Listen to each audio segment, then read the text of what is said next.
Please rise. I pledge allegiance to the flag of the United States of America and to the republic for which it stands, one nation, under God, indivisible, with liberty and justice for all.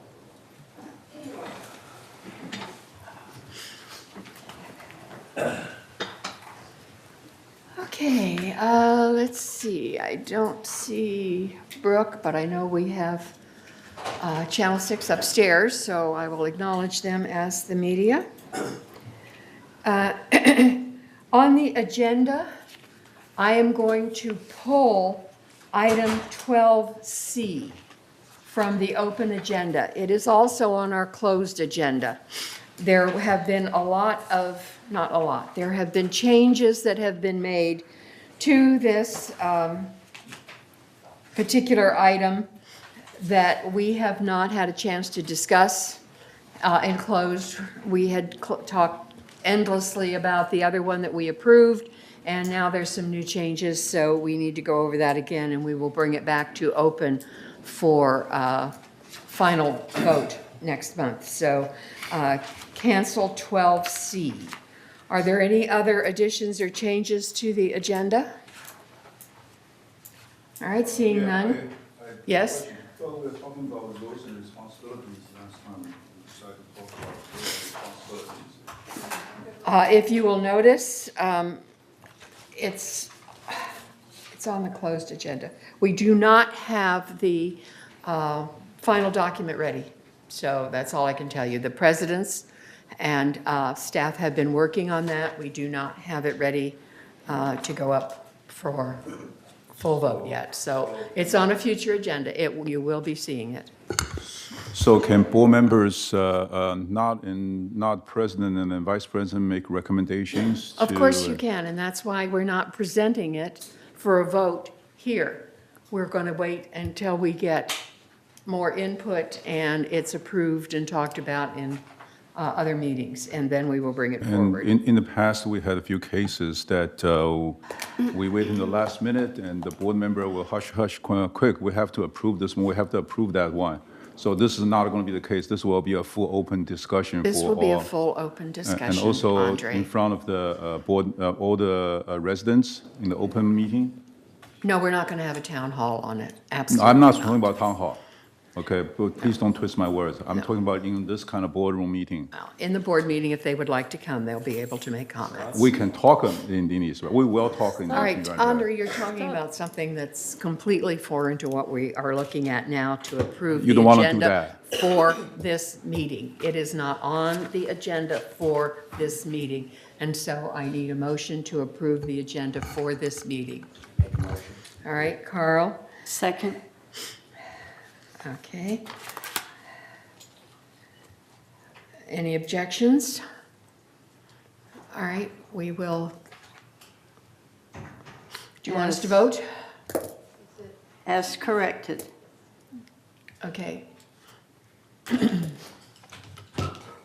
I wasn't sure if our little things were working. There we go.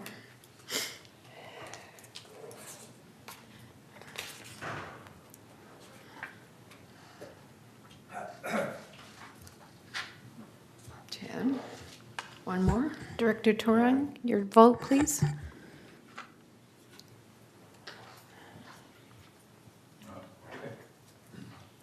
All right, we have 10 yes and 1 abstain. So the agenda is approved. Let's look at the meeting minutes for the last meeting. Now, I would like to preface this by saying I really appreciate some of our directors who take the time and effort to go word for word through our minutes from past meetings. And as with always, there's always a Scribner's error, a misspelled word, something that was there. And those are brought to our attention. They're brought to the attention of our corporate secretary.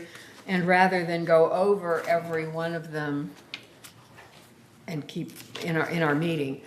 Just wanted everybody to know that when those corrections are brought to the attention, we do make those, and those are the ones that then are officially put on site as the minutes of the meeting. Do I have a motion to approve the meeting minutes for March 12th, 2019?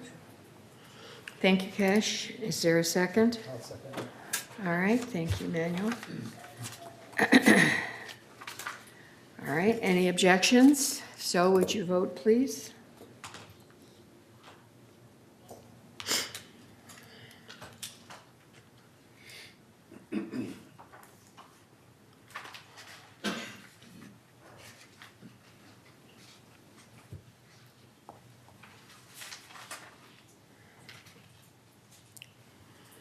All right, we're missing 2 votes. There's 1.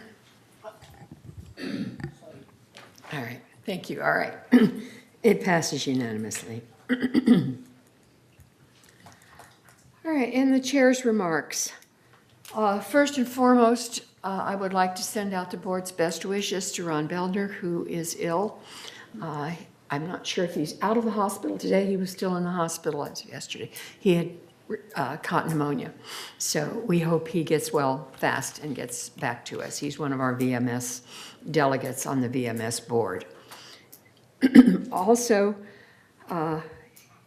yesterday we had a wonderful, and I do mean wonderful, report from the Landscape Committee, the Landscape Department, on the tests and studies that they have been doing on herbicides.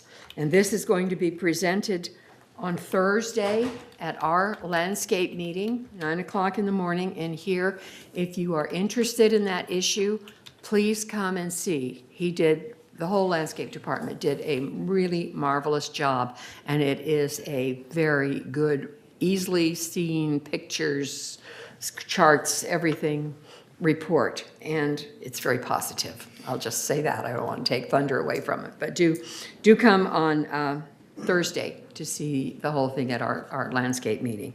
And of course, our chair of our landscape committee will be then reporting on it.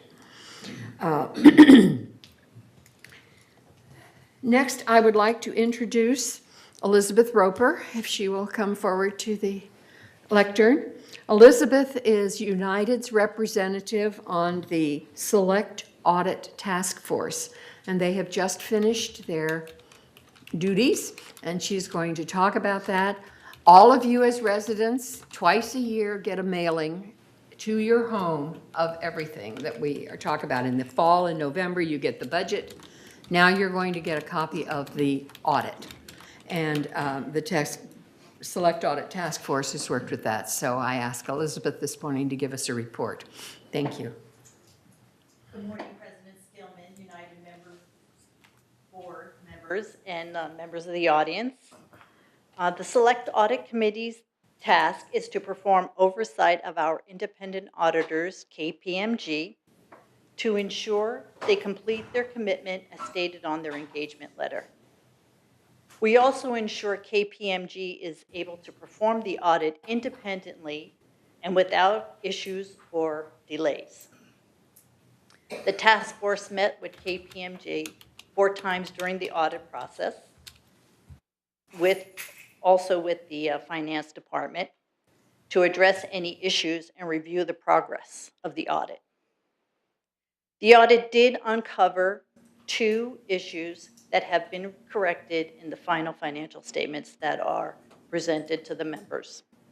The first one was due to a formula issue in the statement of cash flows, and the second was related to deferred taxes, which was due to a change in the tax code.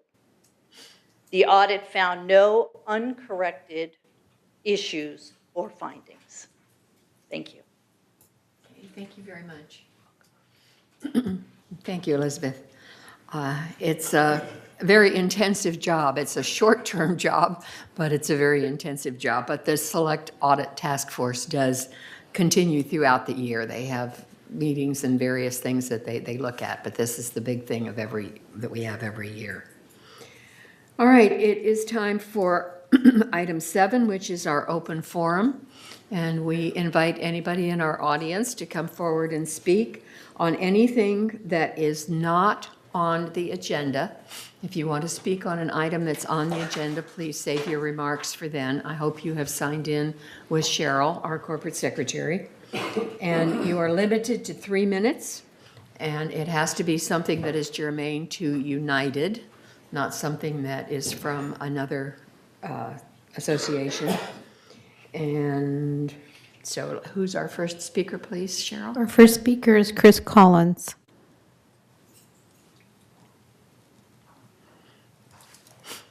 Good morning, Chris. Chris Collins, 3306Q, and I'm here representing the Foundation of Laguna Woods Village. And I have a question for you. If your spouse or a family member living with you is experiencing increased forgetfulness or dementia, but you couldn't afford a caregiver, would you know what you could do? To meet this need, the Foundation of Laguna Woods Village is partnering with South County Adult Day Services, which is operated by Alzheimer's Orange County, which is located right here on El Toro. To meet this need, the foundation has recently expanded our financial support for the first time to offering financial support for residents who need social daycare service. Previously, the foundation would offer support for those who were in the healthcare program. There's 2 programs there. Now participants in both can receive the foundation help. Both of these programs, the social one and the healthcare, are available here at the El Toro location. The socially oriented program, which is called Adult Daycare, offers social opportunities, recreation, meals, friends, combined with some health services like blood pressure monitoring and medication monitoring.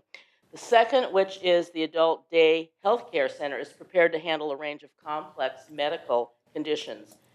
They offer things like nursing care, as well as physical, occupational, or speech therapy, counseling assistance with dementia or behavioral conditions, eating assistance, and more.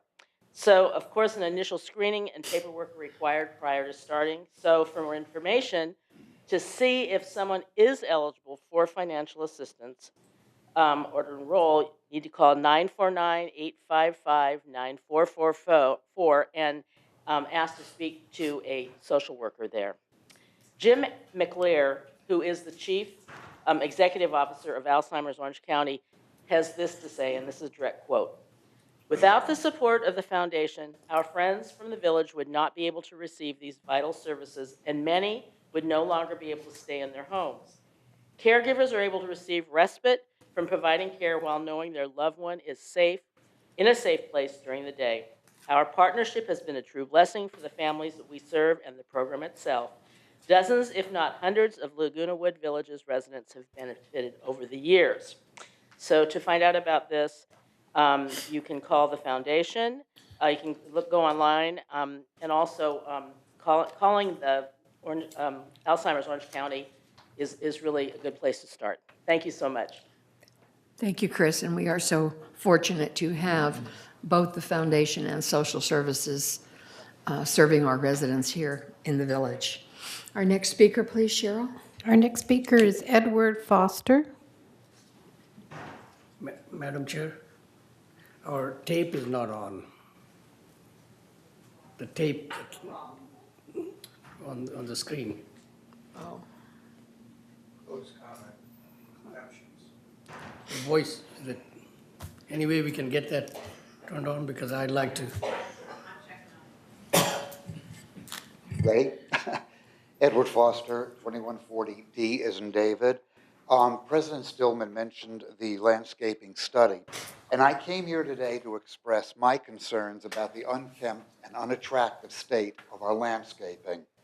For the past few years, we can't seem to get a handle on the situation.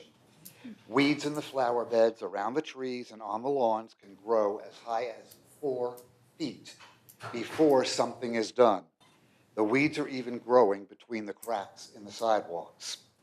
Shrubbery has been ripped out without replacement, leaving areas with nothing but dirt.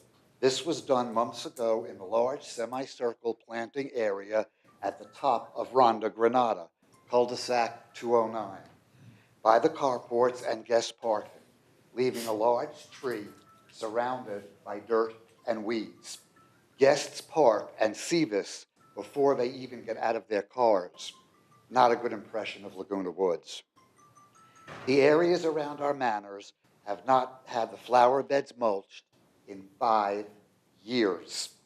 This was verified by landscaping. 5 years. All of these issues had been reported in the past. Whenever a landscaping report is presented, all I hear are excuses. We're short-staffed, equipment is broken, it rained, we're backlogged, etc., etc. I don't hear solutions. How are these issues going to be resolved, or is the village destined to get worse? Is the unattractive, neglected state of our landscaping going to adversely affect the sales prices of our manors and the numbers that are being sold? We've heard talk about that. Other issues have been mentioned. I am going to attend the Thursday, April 11th, United Landscaping Committee meeting, as I know you will suggest. You suggest this to everyone that appears before the board with landscaping issues. Unfortunately, this does not seem to be solving the problem. So, where do we go from here? Thank you. All right. Thank you, Edward. Our next speaker? Our next speaker is Pat English. Good morning, Pat. Good morning. Good to see you all. And my MANA number is 2022D. But up until March the something or other, I think it was 5th or 6th, I owned 928A as well. In other words, I owned the two of them. About a year and a half ago, I got a handyman to put these lights in for me. You know the canned lights in the kitchen? Well, I didn't get a permit. So what happened? I have to pay $300, which I paid, by the way, without any problems. And the people down here that handle the permits were fine.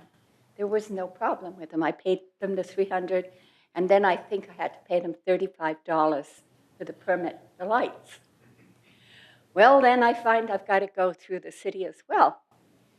So I go through the city, and I haven't brought this up until now because I wanted to make sure the house sale went through and there weren't any more problems with it. The city, they came in and they counted the number of lights there were. Well, most people who have these little canned lights have 6 in there. I have 4. Some people have 4, some people have 6. So he counted them. He said, right, there's 4, multiplied it by $70 each, and came up with $280. And I really think I'll give him the benefit of the doubt and say it was a mistake.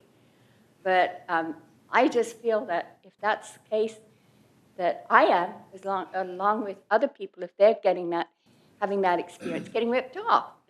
The city is, I don't know what they're up to here, but the 4 cans, and an engineer can tell me this, would be 1 project and should require 1 permit, not 4 permits. So that is my problem.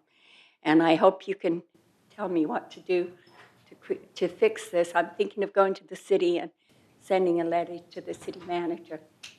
But anything you can suggest for me, I would appreciate. Thank you very much. Thank you, Pat. I just might point out to residents that are listening, you cannot own 2 units in the village unless you are selling one to buy another, and you have to sign a dual agreement to do that. So Pat kind of made it sound like she had 2, and really you only have 1 membership, but you're allowed to sell one to buy the other. All right, our next speaker, Cheryl? That concludes our speakers. Oh, okay, all right.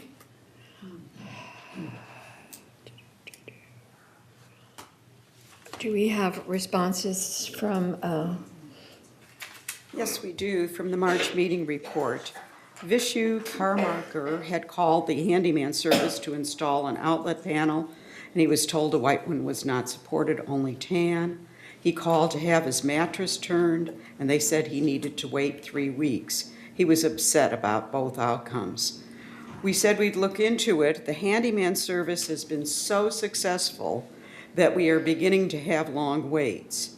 This will be discussed at the MNC budget meeting on May 31st because we have no funds to hire additional staff budgeted at this time, unfortunately. Pat Hefta expressed her concern about high interest charged on a small loan. At the moment, we only have one company that will provide loans to co-ops, and they charge a higher interest rate because United insists on first right. First right privileges means United is to be paid first if there is a default, and all other lenders are paid thereafter. Note, because United residents don't have a title to their manor, they have to take a loan instead of a mortgage.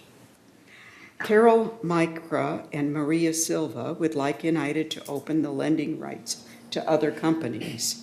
At the finance meeting, we moved that the lawyer look at the current agreement and make recommendations as to the needed changes. This was completed, and an agreement has been drawn up, and now all we need are qualified, quote, qualified loaning agencies to sign it. So we're ready to open it up. Maxine McIntosh would like the board to survey our members to better understand their concerns. The board will look into the most salient way to accomplish this, and it probably will take a few months for us to get this all together. Thank you for your comments. Thank you, Sue. All right, are there any other responses to the member comments? Yes, Elsie? The gentleman, just a second, I got his name right here. Edward? Landscaping fella. Edward Foster. Yes, Mr. Foster, you're almost my neighbor. I'm at 2121. And I know 2135 is third. Are you in third or in? No, I'm 2140 United. Wow, that's bizarre because the reason I'm asking, I don't really care. They're mixed. Yeah, oh, it's all I know, all through there. Yes, Because we've been mulched I know. over at along the freeway there. I know, I've noticed. All right, So we this may is- have the this is noise, not but a we have mulch. conversation. Sorry. No, it's not a conversation. I was just Right. trying to establish something if I needed to follow up or not, but apparently not. I mean, never mind. Yeah. Don't do that. Well, definitely in the area, because I also live in that area, because it's a mix of Third and United. We have some peculiar problems right now because, as you know, Third eliminated the use of Roundup and herbicides a few months ago, and they have a lot of weeds and things in sidewalks and stuff like that, and United doesn't. And so we're not taking care of both. Those are all going to be worked out in the next few months as we work together to work on this herbicide problem. Did you have a comment on that, Maggie? I just said I'll give him a heads up and we'll look forward to hearing from you on Thursday. All right. Any other? Yes, Carl. With regard to Pat English's problem, with regard to the city, I guess this is a city thing whereby they wanted a permit for each one of them, or is it a fine? No, I've already paid the fine. No, I'm saying, but this has to do with the city itself. They're saying 70 times 4 is $280. Is that correct? Yeah. And we can check and see what they know here as far as the alterations are concerned. But for the most part, the city is the city, and you know that we have no control over what they want to charge, but I'll check into it and see what we can do. And I might also mention, as you well know, the city is very small, and that's one of their contracted out services. And so it's like a revolving door. with the people that they have working there and inspectors, et cetera. And it has been a concern that we've been working with the city on, but it's not something that we have control over. But thank you for bringing it to our attention. Yes, Gary? My concern after hearing this is that a handyman is going ahead and performing a service that requires a permit, and why would we do that? It's not our handyman. Yes, Pat? I'd like to suggest to Gary that I actually got a licensed electrician Right. in. It was not our handyman. It's not our It handyman. was not our handyman. Okay, No, but okay. it was a handyman initially, but then the second time I got a licensed electrician. And Okay. that's what he charged me, All right. $70. Thank you. Okay. Thanks. And to follow up on Sue's remark, we are looking at the handyman program. As those of you who know about the program know, this year, starting in June of 2018, was a trial year. It was a pilot project. And so we are definitely looking at it, what changes we may need to make. It is the most popular program that we have had, way beyond our expectations. And so it was not funded adequately for the first trial year. So as we go into budget, we will be looking at what we need to do to correct that. So just know that we know it's a popular program, and bear with us. All right. We have an update from VMS and Director. Oh, I'm sorry, I don't. Okay. You may. Okay, issue about Ed 2140D about the landscape issues. I think the residents want an answer, not just wait until next meeting, we'll talk about it. Is there any answer why things happened several years and it's not resolved? Okay, we should have known if we have a problem or not in several years. Second question is about handyman waiting list, too long. The question I have is if we need to wait until budget time, approve the budget, it will be several months. In the same time, our residents are not receiving the promised service according to the contract. And do we have any alternative for that? Just want to bring that issue up. Everybody paid money, and if we cannot provide as contract stated 2 hours per month, 2 or 3 times a month, they're going to skip months. So they only get maybe 10 of 12 month service or even 9, 8 month service. Do we have any alternatives on that?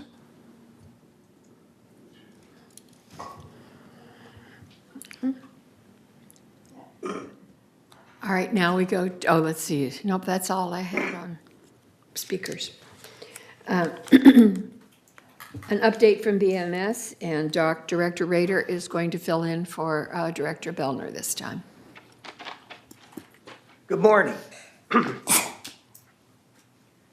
I'm going to go over the Human Resources Update by Carrie Weldon that was delivered to BMS. This is a staffing summary, and in February of 2019, there were 43 vacancies, 20 were full-time, 23 part-time. And as of April 5th, there were 25 vacancies, 15 full-time, 10 part-time. If you look at that, it looks like only 18 vacancies were filled, but that's not true.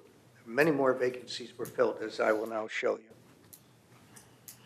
This is the 43 vacancies or jobs that were open, and they were mostly filled before April. So actually, almost 40, I think about 40 of these jobs were filled.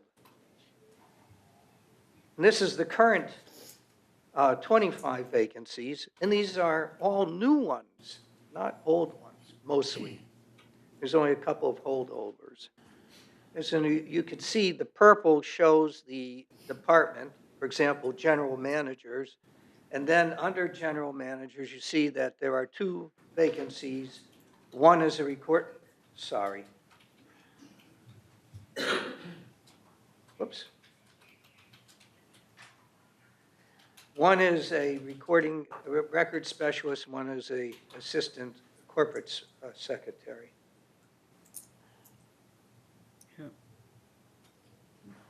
Part of the responsibility of the Human Resources Department is to exit interviews so that when people leave, they understand why. And these are some of the major reasons that people give. There's about 30 total. I just listed some of the most prevalent. People leave some, I'm very sorry about that, very touchy. People leave because they're going to other employment. Perhaps they're getting a promotion, getting more money, retirement reasons, etc. I want to make a comment. We have an economy now which is now almost full employment. That means that there are few new job seekers. So companies that are seeking new employees will often try to get people to come over from other companies by offering higher wages. And what I tried to show you is that our HR department is doing a wonderful job in terms of filling vacancies, even in this competitive environment, and they're not having to do so, or they're doing so living within our wage scale. So I really want to applaud them for their efforts. HR department is also responsible for training, and the managers and supervisors were trained in January on workplace violence, and employees will also receive training during this year.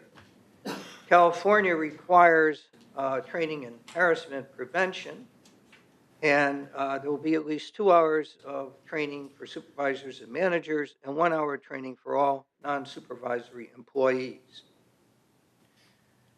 And all the employees will receive the required training this year, and the training will continue on for subsequent years. The HR department is also responsible for providing a rewarding work environment that also fosters a team spirit. In this regard, in April, the end of April, there will be an employee recognition program, in October, service awards for people who have been in employment over a long period of time here, and the very famous Halloween party, which I encourage all of you to go because you get to see some really great costumes. Now, if I can switch over. Good. This is the Laguna Woods website, and I want to show you. We don't have Nothing on the screen. What's that? Nothing on the screen? Oh, okay. Thank you. This is our Laguna Woods website, and I want to show the residents how you can look for jobs that may be available in the village for you. So you go on the main web page and scroll all the way down. And you see this thing called careers. Click on it. It says non-residents. Well, you're looking for residents. So click on residents. Oops, it's a very tricky mouse thing here. Residents, search, and up comes gate ambassadors. We need gate ambassadors.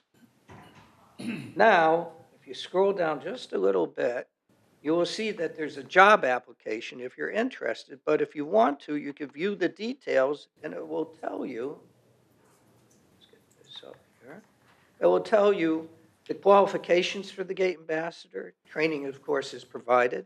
And it shows you that you will get $12 an hour. So if any residents are interested in filling their time and making some money, they could go to the website and see what jobs are available. Thank you. Thank you, Dick.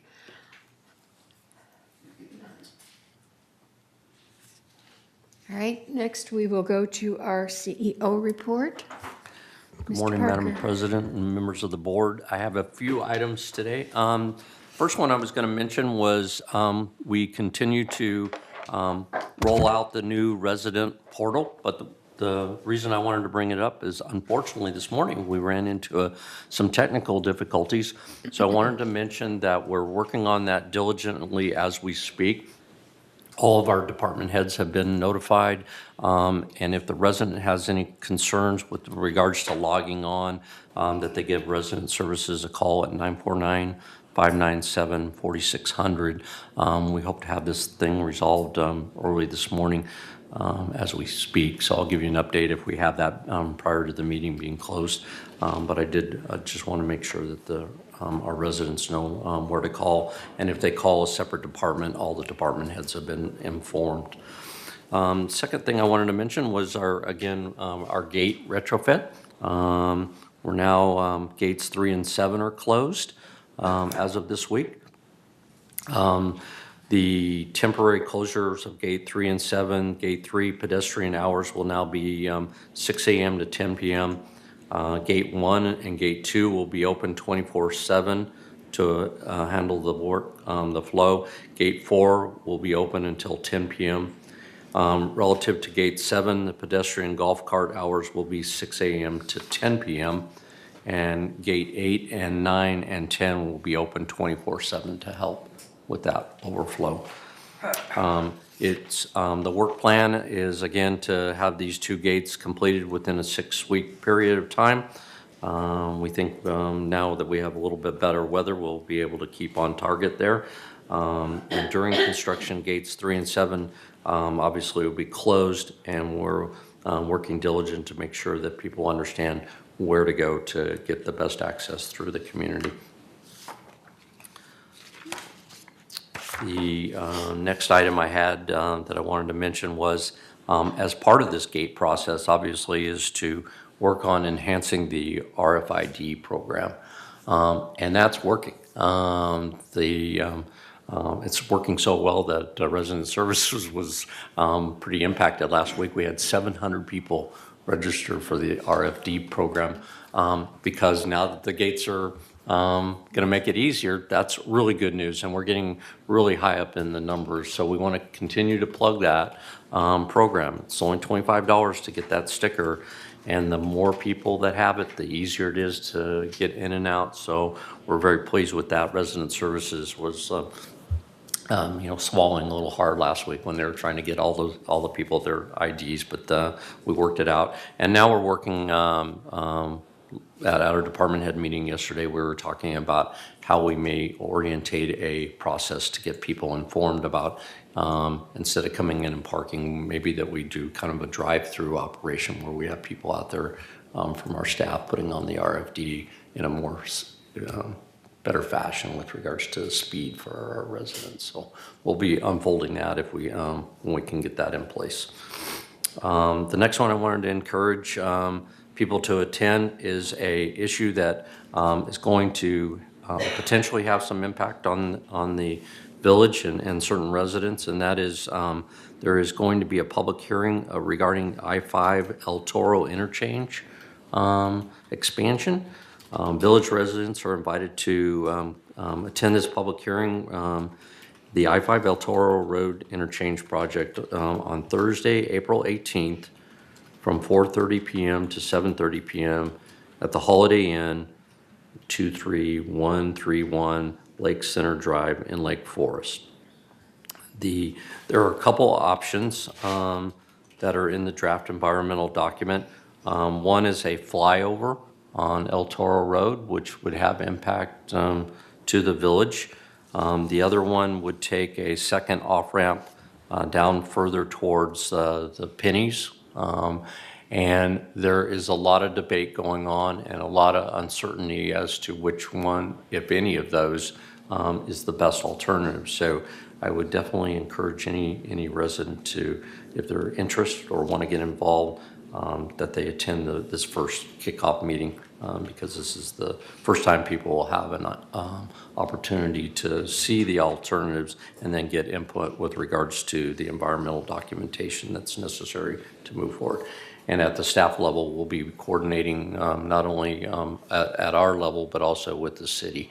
We've already had some conversations with the city on the impact and what we can do as cooperatively working together and as far as giving input. On April 27th is National Prescription Medication Take-Back Day. Village residents can bring their unwanted, unused, and expired prescription drugs for disposal on Saturday, April 27th at 10 a.m. to 2 p.m. at the Laguna Woods City Hall. That's at 24264 El Toro Road. No sharps, marijuana, or pressurized canisters will be accepted. However, this has been a very, very good program to collect prescription drugs that are no longer able to be used and need to be discarded. Don't put them in your toilets, please. That's one thing that we want to avoid in getting into the water system. Next item is the village pool maintenance update. Yesterday, pool 1 was reopened, pool 2 closed for annual maintenance. Pool 1 welcomes children's swim from noon to 2. We also have the aquatic fitness will resume from 5 to 5:50 at pool 1.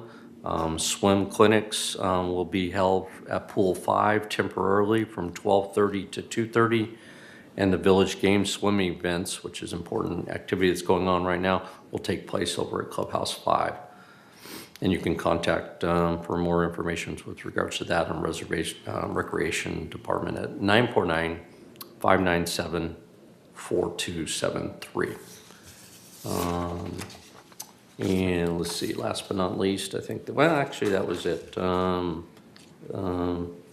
Again, the RFD program, seeing that work so successfully and getting that out, it's very cool. And hopefully we can just continue to get everybody signed up for that program. And as far as the last comment by the board of directors, we will obviously, staff's working on a report on the handyman program that we'll be presenting to you and for your further discussion before the budget ever gets put together. So we're almost nearing completion of that at the staff level. And then with regards to the landscape questions that were brought up, both myself and Siobhan will work with Kurt to see if we can't evaluate that, if there's any additional things that need to be done. Thank you. I'd like to make two comments on things that Mr. Parker talked about. Number one, people have come to me with the RFID program and say, I have a decal on my window. I don't need to go buy an RFID.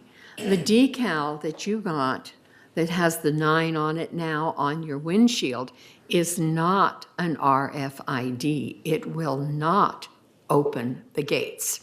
There seems to be some confusion as to between the two. Secondly, on the I-5 meeting, we had a meeting at City Hall last year, and there were 5 alternatives that were offered then. In response to some of the questions that I've gotten, it's going to happen. We cannot stop it. The transportation and that is in their budget, that's in their plan. All we can do is try to put some input into the phase that they do, how they do it. So I encourage people who are interested, and it's going to affect the village, to go there. Now, a lot of this, just to give you a little background, came about when we were going to have the new Five Lagunas Mall, and they felt that they needed more access and egress. Instead, they're building condos. We're going to need it even more. But what I found in attending these meetings is that they don't consider Laguna Woods Village, which is a huge demographic, and certainly our age group, et cetera, has just not really been taken into consideration with a lot that they do. So we need to get out there and make our voices heard. So I encourage you to go to that meeting. How will it affect us? Well, they're talking about widening El Toro I-5, which may take up some of our area on Carlotta. They're talking about different kinds of entrances and exits to the freeway, which are going to be a construction project that they're estimating 3 years that's going to affect us. So maybe we start thinking about coming in on Lake Forest or something, because it's going to affect both El Toro Road and Alicia. And, well, definitely Carlotta, but I'm just thinking of the entrances, the freeway exits. So anyway, more information. I might also say in the Globe, there was a full-page ad this last week. A little bit of misinformation, because it said, for more information and charts and all of that, go to the Laguna Woods Library. And it gave the address, but it's not our library. It's the library kiosk that's at City Hall. So you go to our library over by Clubhouse 1, they do not have that information. So just to let you know, I went through this on Saturday. I do the library on Saturdays. All right, let's look at the consent calendar. We have, excuse me. Yes, Andre? I have a new resident coming to me and ask question, why do they need to pay $25 for the decal, for the ID on the headlight? The RFID? Yes, the RFID. Why do they have to pay that? Why isn't that included in the whole payment in the beginning? And they got this, they bought the new unit here. They have to have RFID to come in the gate. Why do they have to be charged $25? So that was the question that was asked. Can we respond to that question? My understanding is that it was, when staff looked back at it, it was just the cost for developing the sticker. It is a very intricate sticker that has a wiring system in it, and the cost of that sticker and the administrative cost to put it together is what came to the $25. And it's a convenience, it's not a requirement. So does that mean they don't need it to just waive their? No, they have to go through the guest lane. Yeah, they didn't go to the guest line. Yeah. There's no need. It will increase our workload. Why don't we just give them at least one RFID? Because that's a cost. That's really not something to And we discuss don't, here. it won't increase our workload. We obviously have people at the gates already. What this, by having the RFID, it's going to make it more The convenient. convenience resident. for residents who wish to buy it. Right. All right, let's go on to the consent calendar. Oh, I'm sorry, Cash? Question for our CEO. This I-5 widening, at that time, can we put for our village some kind of noise barrier for that road into the project? My understanding is, and although I haven't looked at the exact plans, is that the one that has the most potential impact, I would say, on Carlotta is the potential flyover. And with that flyover, there are sound walls that would be included, but that could be viewed, depending on how you want to look at it, as a negative in the sense those sound walls could be, whereas you may have an 8-foot wall now or a 6-foot wall, they may be a 10-foot or 12-foot wall. So all of a sudden you lose some character of your community by increasing the height. It may provide some sound attenuation issue, but then it has a negative impact with regards to how it looks and how it affects the community. Yeah, nothing's set in stone yet. That's why it's important that we attend these meetings and put our views forward as to what would be best for our village. All right, can we still go on to consent calendar? We have 2 items. Usual, the Architectural Controls has a recommendation to approve one, and that's a stair lift on the common area staircase in a Cadiz. Those of you that are familiar with Cadizes know, I forget how many steps going up. It's quite a few. It's a narrow stairway. Yeah, it's 20 plus. So somebody who has lived there for a number of years and has had health problems now, and they're putting it in at their cost, and it's one of those little stair climbs that I think I'm very interested to see how that's going to turn out and how it's going to look, because we have a number of these upstairs Cadizes.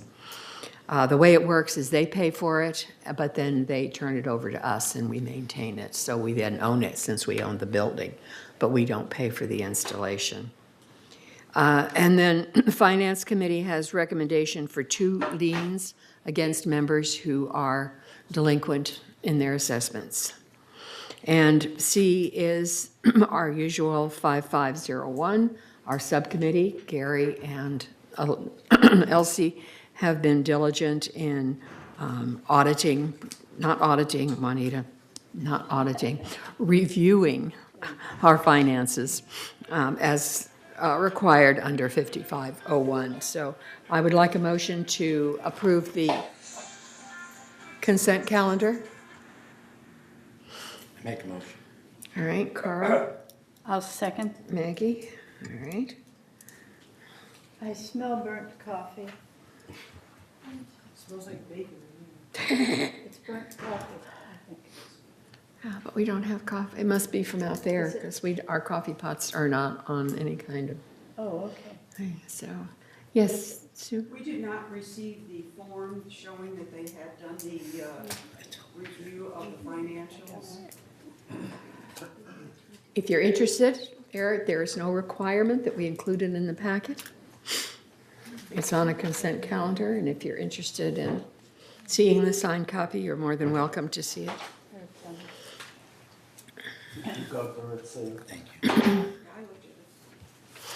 All right, I have a motion and a second to approve the consent calendar.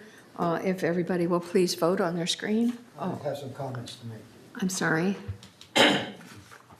When my vote screen comes up, my view of speakers goes off. Yes, Director Armendariz. Thank you, Anita. We had a special meeting of the directors last month to go over the information that was available in the director's room on the computer located there. And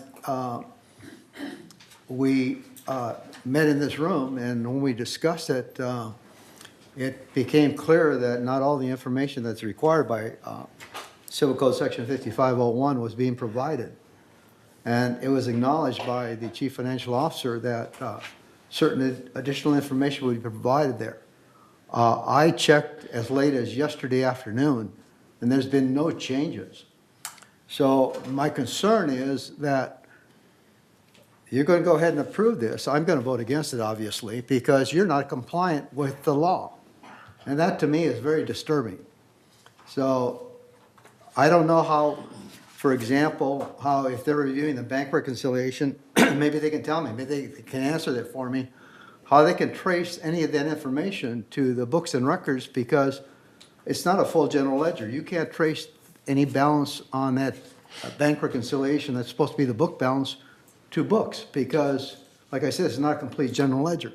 And there's other things like that that I look for that it's not an audit, it would just be a review, but it's just very simple to do these things. I won't put them on the spot to ask them how they did the review, because, you know, it's obvious they couldn't complete it in order to put this language in here.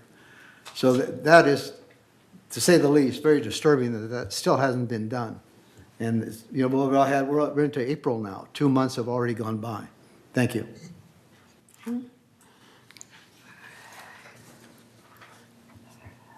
Again, I can't see my speakers because I have the voting screen up there. Are there any other comments?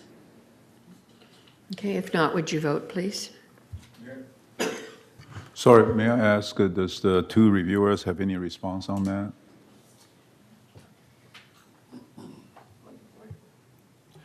Madam Chair, orders of the day. All right, we have a motion in progress. What's the order of the day? We cannot ask questions, clarify the questions. Madam Chair, orders of the day is that we're debating on whether to accept the consent calendar or agenda as proposed, and anyone can pull anything off the consent calendar. Okay, but it has not been pulled, so we're just asking for a vote. We have a motion and a second to accept the vote. If you're unhappy with it, please vote no.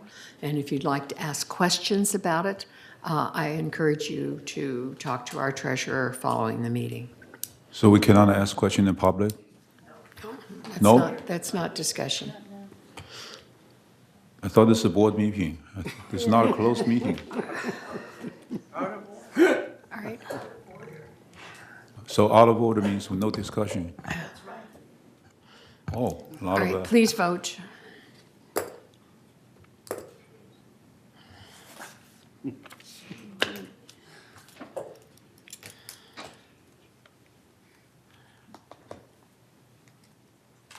All right, it passes 8-3 with no abstentions. All right, let's go to item number 12, which is unfinished business. And the first one is 12A, a motion to adopt a resolution to allow guarantors. It was initially brought forth at our March meeting, and it now complies with Civil Code 4360 and has satisfied the 28-day notification. Madam Secretary, would you read? All right. Now, this is a long one, and if there are parts that you need to summarize, please This feel is free. very long, yes. You don't Whereas- need to go into the exhibits.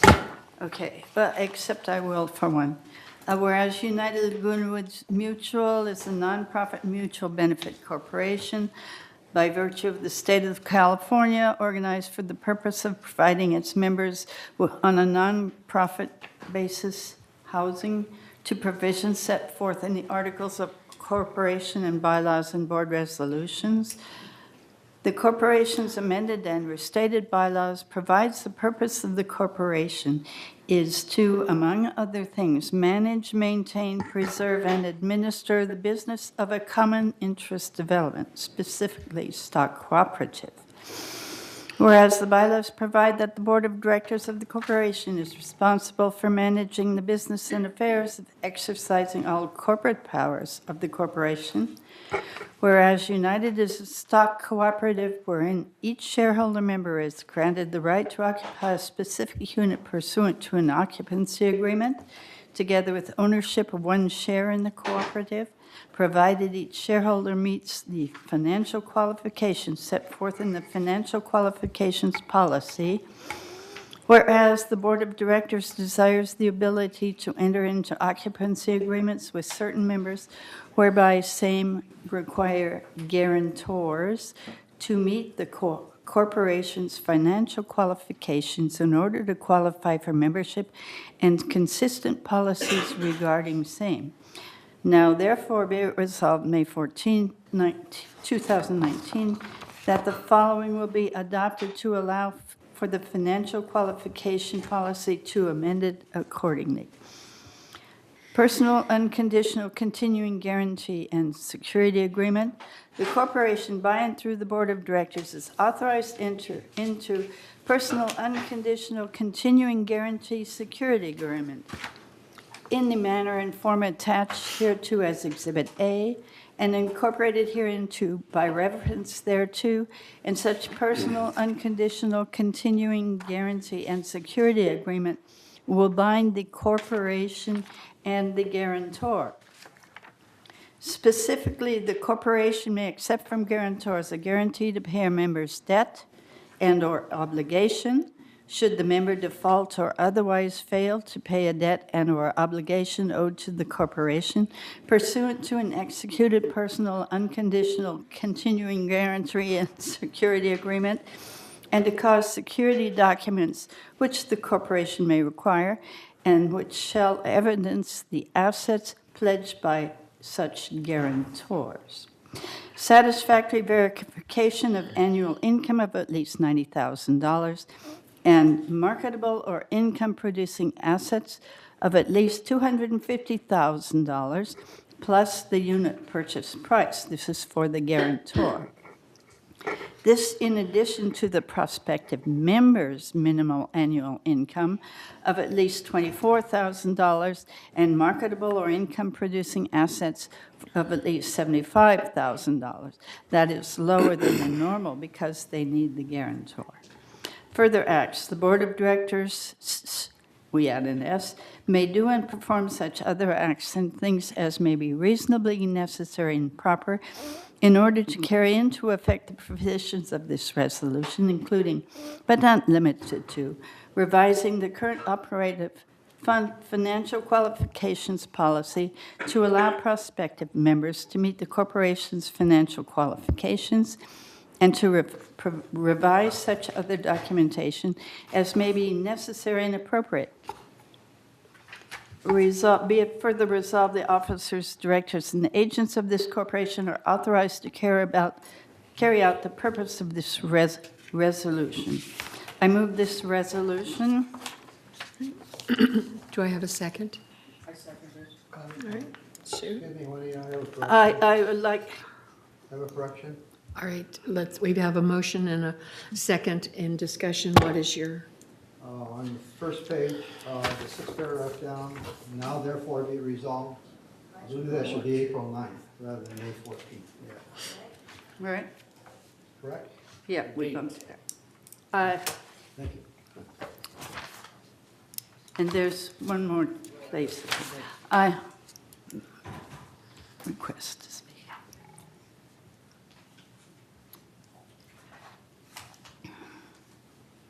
yes, Maggie, I'm sorry. Yes, I'd like to amend the motion. All right, Where the two dots are on the back side, I would like to place a dot before the two dots. Says guarantor and assets must be located in California. okay.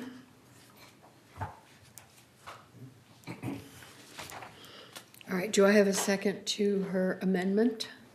I'll second. All right. Let's vote on the question. amendment. I'm sorry.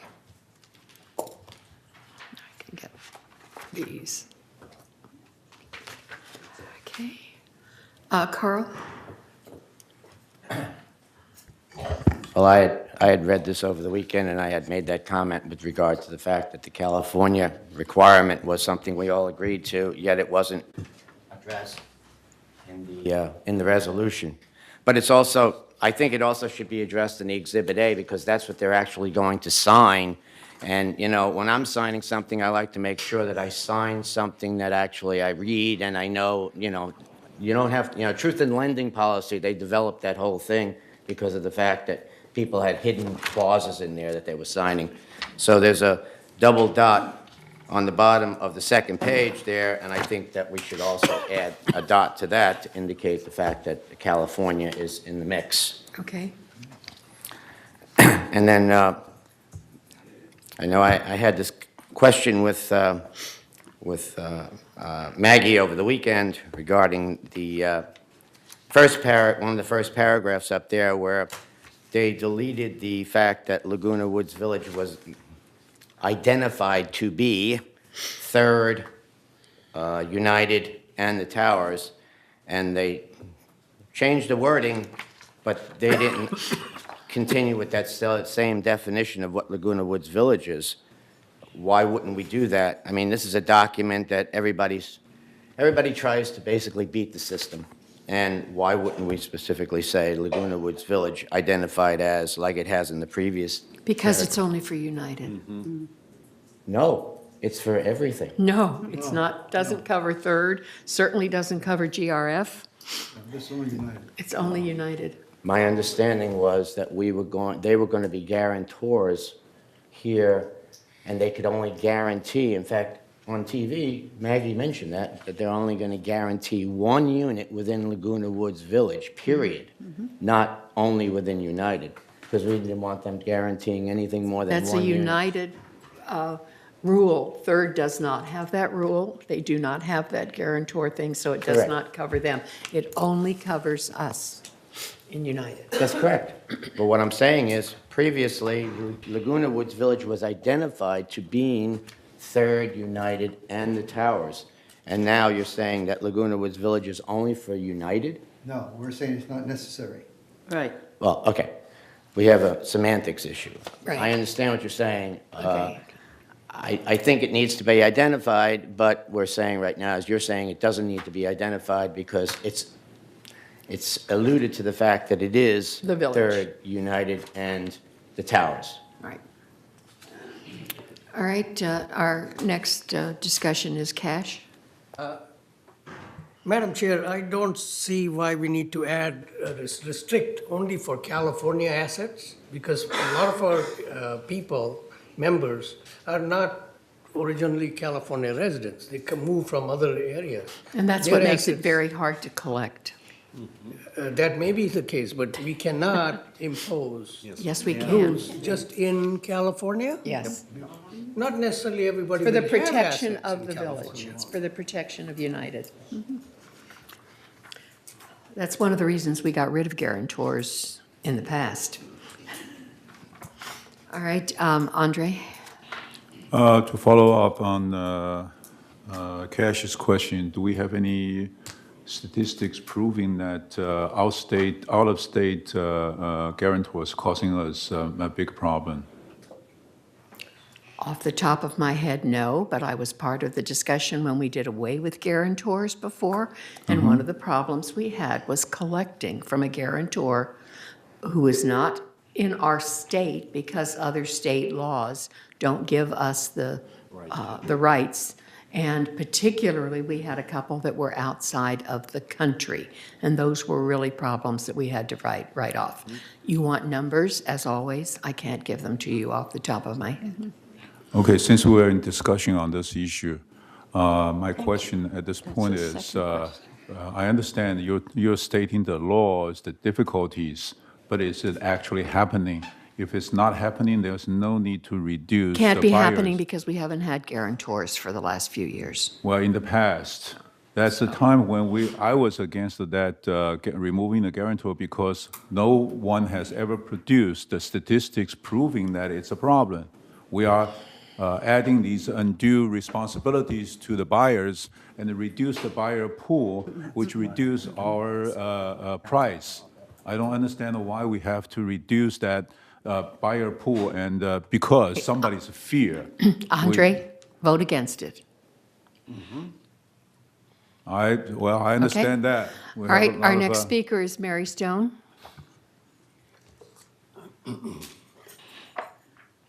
Mary Stone, 356C. I believe this is a substantive change so that if you do vote for this, with this amendment, then you will have to have another 28 days, so you will have to wait till the May 14th day. And also, when I looked at the Exhibit A, I have a problem with the third paragraph. You have it, the one line line through, and then you say guarantor for United Laguna Woods unit may not be a guarantor for any other unit in Laguna Woods Village. Doesn't that say almost the same thing as what you deleted? I mean, I don't know the purpose of the deletion and the change in verbiage, so that if you can explain that, appreciate that. And I'm like Andre, I think that you are going to be limiting the guarantors by having it just California, because a lot of us have no relatives in California, but they all are in other states. Thank you. All right, our next speaker is Roberta Burke. I'm sorry. It was warm. That's why. Roberta Burke, 933B. I've spoken on this subject before, and some of you, most appear new to me, but some of you know that I'm very much in favor of guarantees remaining. First of all, I've lived here almost 20 years, and there has never been a problem, and it's been repeated to me by board members year after year that there's been no problem. I think you guys are gluttons for punishment for taking up stuff that doesn't require, and if there's one, every time there's one, everything changes for everybody else. One of the reasons I'm in favor of it is because no one knows what happens to their life tomorrow, and people make all kinds of plans at our age. Sometimes we may not agree with them, but they take monies and they put them in other people's names and so forth for tax purposes or for inheritance purposes or for whatever it may be. It isn't for us to look into why or what people do or have. It's just for us to be able to make life easier at this stage and still have somewhat of a guarantee that maintenance is going to be paid. The issue that I have personally, and most of the things I talk about are not personal, the issue I have is that I put a lot of money into my unit, and I did it considering the fact that one of my children may live there. One of my children may also need to have a guarantor because he's not guaranteed to be able to inherit my unit if he does not have the finances. The income is not a problem. It's the finances. If you live in Beverly Hills, I hate to tell you what you have to pay for rent. There's no way to save money. And now I have had to revamp my children's future because you made this change before, and now we're going back to it. So I think people out there in our community should know that it affects them too. I've been here for, as I said, almost 20 years. There's never really been a problem. I've attended many meetings on this subject. And as I said, the reason that I have always been told you made this change, and correct me if I'm wrong, Juanita, is because people were guaranteeing with the same bulk of money, were guaranteeing more than one unit. Well, it was my understanding it was only family members doing it, and so why is it our fault and why do we have to suffer that boards have allowed this to go on in the past? There is really no reason for this change to be made. And now you've gone ahead and you've restricted again the ability of people to have guarantors, because what family member wants to tell the state all their finances? If Third doesn't require the state to be reported to, that UCC form to be filled out, why do we have to do it? These places aren't worth the same amount of money. I think that it's time that you did something for people here and not make busy work when there's no reason for busy work to be made. For all the years, what you had set in place worked. With no problems, why are we changing everything? All it's doing is making more work for staff, costing us more money and more complications for the people who live here at a stage in life when we don't need these kind of complications and stress. So I really hope that you consider certainly removing the UCC thing. I think that's ridiculous. But I also think that you consider making it a little bit easier for people to have their family members. Take the commercial people out. People don't have to make money on us, but our children can have some kind of comfort level. Thank you very much. Thank you. All right, I think we've got all our speakers. No? Who else? Maggie, did you? I did. Okay, you're not on my list. Our attorney indicated that recovery from out-of-state funding and out-of-state assets would be expensive for the village, for United, expensive and difficult. So he suggested that. And there were people, I had a friend who had 20. He was a guarantor for 20 units, and that's what we had in the past when we allowed guarantors of multiple units. And if the economics took a downturn and several people lost money, he wouldn't have been able to cover all of those, or even a majority of them. That's my reply. Thank you. I agree with Mary that this is a substantive change that we suggested, in fact, last time, but it is not present in this one, so I think we should actually put this over. Yeah, it will have to go over to the May meeting. Thank you.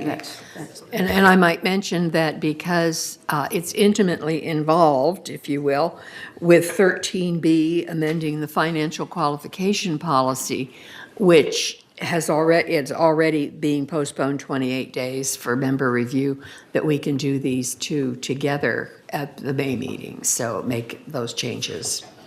I just want to remind Roberta, we are a co-op, not a condo, and there's a lot of different rules, so it doesn't work when we own the property. Okay, I don't have anybody else requesting to speak, so would you please vote if you are in favor of adopting the resolution to allow guarantors as amended, and it would go on 28-day. Amendment. All right, we'll do amendment first, and then we'll do it as amended. Thank you. All right, this is for the amendment. Can we restate the amendment, please? Guarantor and assets must be located in California. All right, I want to change We mine. should reset this.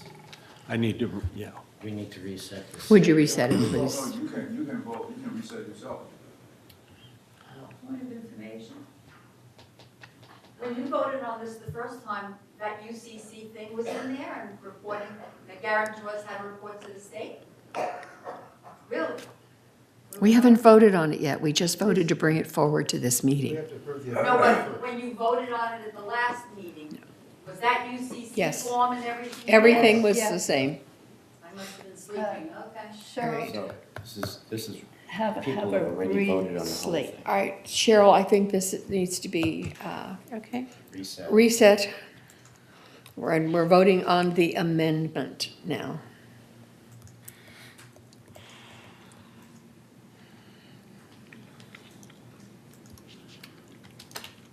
You can just tap over your last, if you have yes or no, and it'll take it. Oh, is that right? Yeah.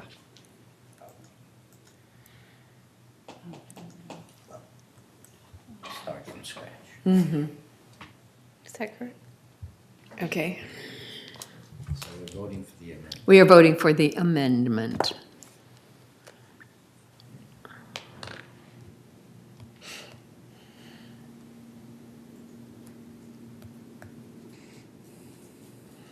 All right, the amendment passes 7-4.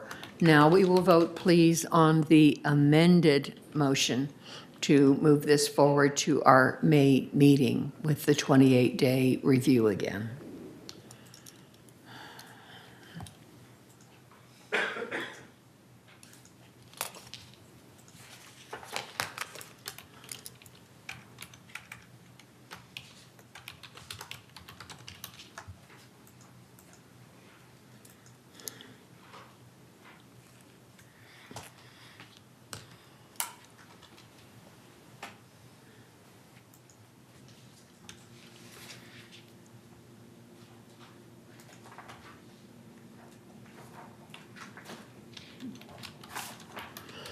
All right, the amended motion does not pass with 4 yeses and 7 nays. So that's all. We will not allow guarantors, and it will not go forward. We're sending back to the committee to study. Point of order, No. Madam Chair. What we just voted on, 4-7, was the resolution to allow guarantors. It did not pass. So we send It it back to did the not say committee. send it back to committee. There's no reason never to say send it that. back to committee if it does not pass. So it's a dead issue now. All right, let's go on Point to, of information. Point of order, no, Point of order, point of. point of order, We're not allowed to understand. No. point of order. I tried to explain. The vote was 4 yes, 7 no, to allow guarantors. No, we voted on the amended, it's the amended motion that lost. Therefore, it is a moot point. All right, we'll go on to 12B, and that's a motion. May I ask a procedural issue? No. May I ask a Point of procedural order. issue? If the I Madam cannot Chair ask does not Yes, recognize you you're out may, of I order. recognize you Yeah. may ask procedure question. In the past, we've had many of them get voted no, voted down, and we send it back to the committee to reconsider, review them. Why is it different this time? Because that was not part of the motion. In part of the motion, it would Motion be, is if it was never- not passed, it would go to, Point of order. back to committee. There's no need for it to go back to committee because it did not pass. It's a moot point. What's the key difference here, may I ask? The wording. The wording Nobody says- asked that it go back to committee until the motion was already voted on. Let's move on. Okay, let's go on to 12B. I'll entertain a motion to reintroduce the revised payment plan agreement and resolution for payment plan fee policy. This is for assessments. We already did the one for monetary fees. This is strictly for assessments. And Madam Secretary, if you would read this, please. Whereas any member who is in arrears on a regular assessment, /S, cross off the A/the S. who is in arrears on regular assessments is entitled to make a written request for a payment plan to the board. Whereas each request for a delinquent assessment payment plan is approved or denied on a case-by-case basis after review by the Finance Committee. Whereas the delinquent assessment payment form, which includes several payment options and conditions, is used to create an agreement between the delinquent member and the mutual. Whereas the United Finance Committee recommends a revised payment plan agreement form with changes submitted by legal counsel to help reinforce collection activity that will occur if a member breaches the agreed-to payment plan for delinquent assessments. And whereas the Finance Committee recommends recovering costs associated with setting up a payment plan, now therefore be it resolved on April 9, 2009, that's right. The Board of Directors of this corporation hereby introduces revisions to the Delinquent Assessment Payment Plan Agreement form as attached to this corporate record, and introducing a one-time setup fee of $50. And resolve further that the officers and agents of this corporation are hereby authorized on behalf of the corporation to carry out the purpose of this resolution. I move this resolution. Do I have a second? A second. Thank you, Carl. All right, it's been moved and seconded that the revised payment plan agreement form and the payment plan fee policy for assessments be approved. Is there any discussion? Let's see, what have I got here? Sue? I would like to see the form attached to the, we asked them to put a form with it showing the, how the finances would be, and it isn't attached to it. At least it was not when I got my packet. I did get a memo from, mention from Betty that she had prepared it, but I have not seen it. Okay. It's page 1011. It's similar to the checklist. Just It before is you. available, but to have one that fits all sizes is very difficult and difficult for people to do their own thing. So we do have one, and Corporate Secretary. Betty provided it to me this morning, and I believe it's up on your screen. Okay. It's up on your screen right now. I'd like to have that attached to the form with the word sample across it, if possible, so the people see what they should be receiving as well as when they fill out the form. Would you like to make an amendment to the motion to Yeah, include I'd like to this? make an amendment to the motion that this form be attached with the word sample across it so people know what they should be seeing when they receive this form. I second it. All right, it's been moved and seconded that we add an amendment to add this form to the payment plan agreement and the payment plan fee policy, and it would be put in the minutes as such. Any other discussion? Yes. Just clarification, you mean this table, that's what we're talking about? Yes. Table. What's up on your screen? It's a sample of a payment plan. It's a table. But it's not a payment plan, it's a schedule. It's scheduled. Sample. Right. It's a sample. Yeah. Sample schedule. As opposed to, oh, never mind, it's not a form. No, No, no, the form is in. No, it's not a form. the form is Just already in how there. to calculate. No, but that's what we're moving is the. Right. To add this schedule I to would the like form. yeah, add the schedule, I just would like to change the wording. Yes, It's- okay, we're adding the schedule to the more form. accurate.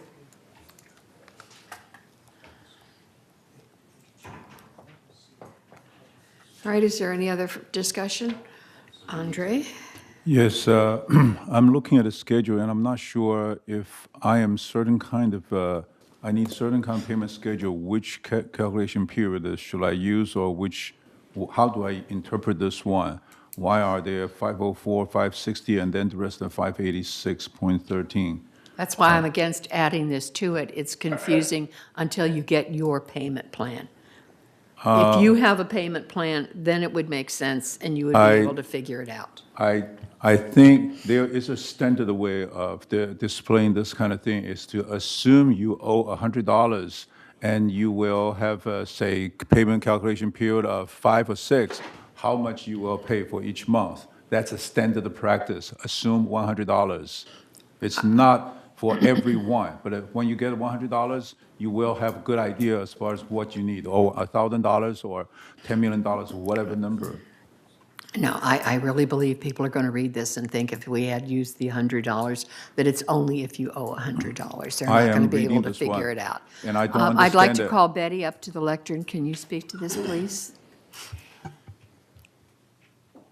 So the recommendation from the Finance Committee was that if a payment plan is approved, that when that approval goes back to the member, it includes an attached amortization schedule pertinent to their proposed payment plan, so that they can see this is what is agreed to, and if you keep to the terms of the payment plan, this is what it will look like.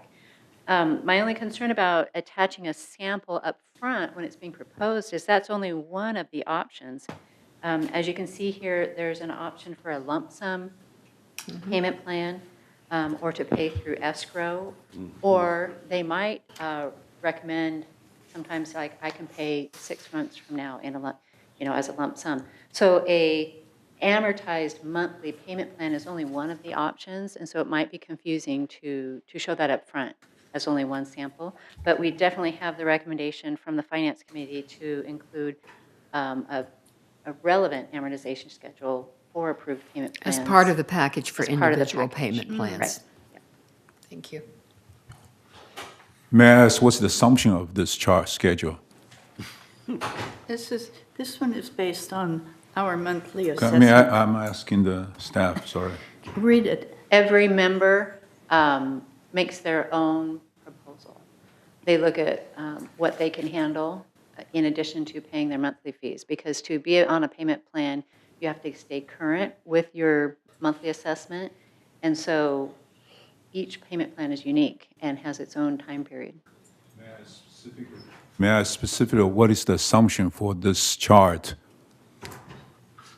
You have 504.50 there. There must be some assumptions that you get to this number, right? That's our basic assessment. This is just visually showing a monthly assessment, how it So would the look like. monthly assessment is assuming $500 or 504.50? Yeah. Well, I can't read the numbers from here, but it's just showing an example of how the interest is simple interest calculated against the monthly assessment. It does not compound. So what is the basic number? What is the interest? That is, It's 1% per month or 12%. Okay, annual. so what's the basic amount that they owe in order to have come to this monthly assessment, monthly Andre, calculation that schedule? changes for every resident because property taxes is added on. So we cannot have just one. Everybody, we have a basic assessment, I'm and not then asking for everybody's that. is added, so You- their you payment plan misinterpreted is me. going to be different. You misinterpreted me. You misunderstand my question. My question is for this number, 504, for example, calculation period, 504 or October, is all 504.5. What is the It's a basic amount? sample. What is the basic amount of the sample? standard assessment. It's a sample. So you And that's you why don't I want- you think don't this chart is misleading and would be difficult for people to understand. Right. They should get one with their payment plan, individualized to what they have. So how This do we- doesn't tell them anything. So how do we know it's correct? Andre, thank you. Yeah, the computer, yeah, right. Garbage in, garbage out. There being no further. All right. What is the, well, if our staff cannot Sorry. explain what is the basic assumptions, how can we trust this Point number? of order. All right, Sue? I was assuming that they would put a chart together based on $1,000 being outstanding, and then we would see what they would have to add on to their basic monthly charge, not one based on their assessment. This doesn't show, this shows that if you owe your assessment, I'm not sure what this shows. Because This it's, is a chart that was reviewed at Finance to answer a very specific question that you sent back to the Finance Committee last month. You wanted to be sure that interest is charged as simple interest, not compound interest. That was the purpose of this chart. It wasn't intended to be a, here's what your payment would look like if you amortize this amount over this many periods. Okay, this chart is not what I would want. This chart is worthless. This chart No, is I'm worthless. sorry, I'm but sorry. Do you For our withdraw your purposes. amendment? I take my, if this is the chart they're going Yeah. to put with it, I withdraw my amendment. Okay. This chart was just intended to be a reminder of what was reviewed at the Finance Committee. Yeah, and that's not what's put on. Yes, Director Armandaris. The question I have, Betty, is that this chart right here is just a calculation to arrive at what he's delinquent, correct? In other words, this particular sample shows that he's delinquent $6,314.68 as of September 2013, correct? And if that was repaid over time. And the at these 6,003 is amounts- going to be paid over time? Yeah. Okay, I want to make sure I understand what this shows. Right.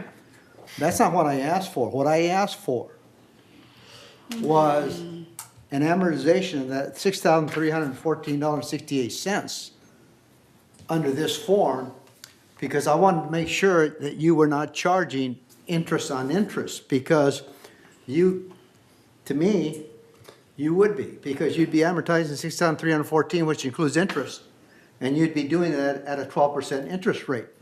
So this totally misses the point, what I was asking for, okay? We do not charge interest on interest. We had that discussion at Finance. It is not compounding interest.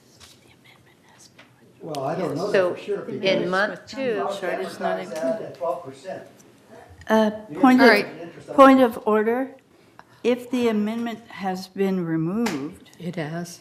then it's no longer up for We're voting on the discussion. motion as It's no longer up for discussion. made by Maggie and seconded by Carl. And can we get our voting screen, please? So my comment on this, on the original one is, we don't know how finance is charging our money, charging the delinquency Point of order, amounts. Madam Chair. Yes. Madam Chair, can I speak? No. Why not? You have not been recognized because May your I? question is irrelevant. Okay. That's What- been what answered makes you in think it's finance. irrelevant? I'm not going to discuss. What makes you think it's irrelevant? We need the voting. Because it's from you. Argumentative, let's put that way. And it has been answered in finance. No, All right, they didn't I have answer one the more question. speaker, Dick Rader. Did you want to speak on this? No, it's on the next item. Okay, sorry. All right. Let's vote, please, on 12B. We don't have the screen. No, we will. No, I removed that from the agenda. Oh, you did? Yes. Oh, I'm sorry. Yes. 12B, See? without amendment. C was removed. We are voting on 12B. As read by our secretary.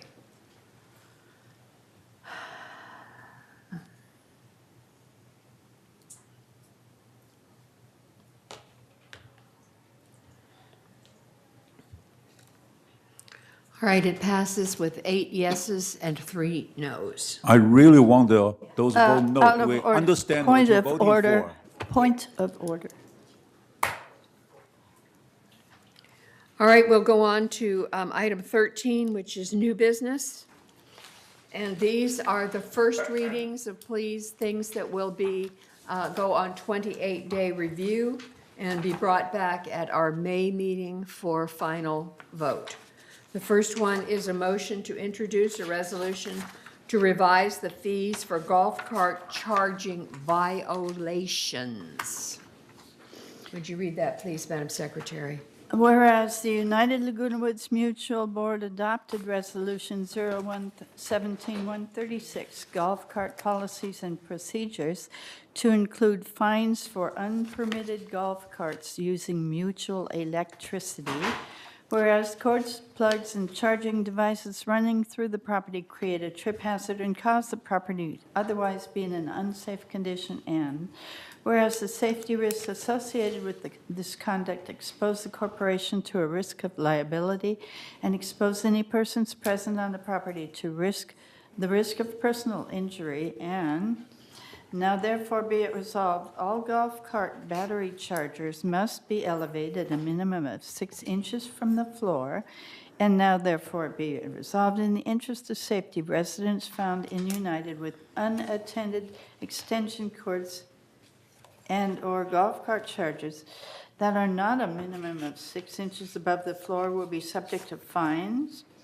Now therefore be resolved, on April 9th, 2019, the Board of Directors hereby approves the revisions to the golf cart policy and procedures to reference a schedule of traffic and monetary penalties as attached to the official minutes of this meeting.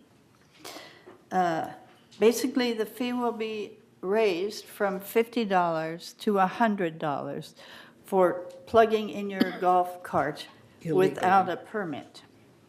Now therefore be it resolved that the corporation's staff is authorized to take action and enforce this resolution by citing occupants and/or guests and unplug any carts found in violation.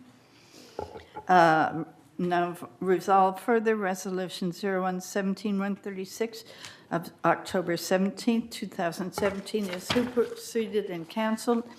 And resolve further that the officers and agents of this corporation are hereby authorized on behalf of the corporation to carry out this resolution as written. I move this resolution. Do I have a second?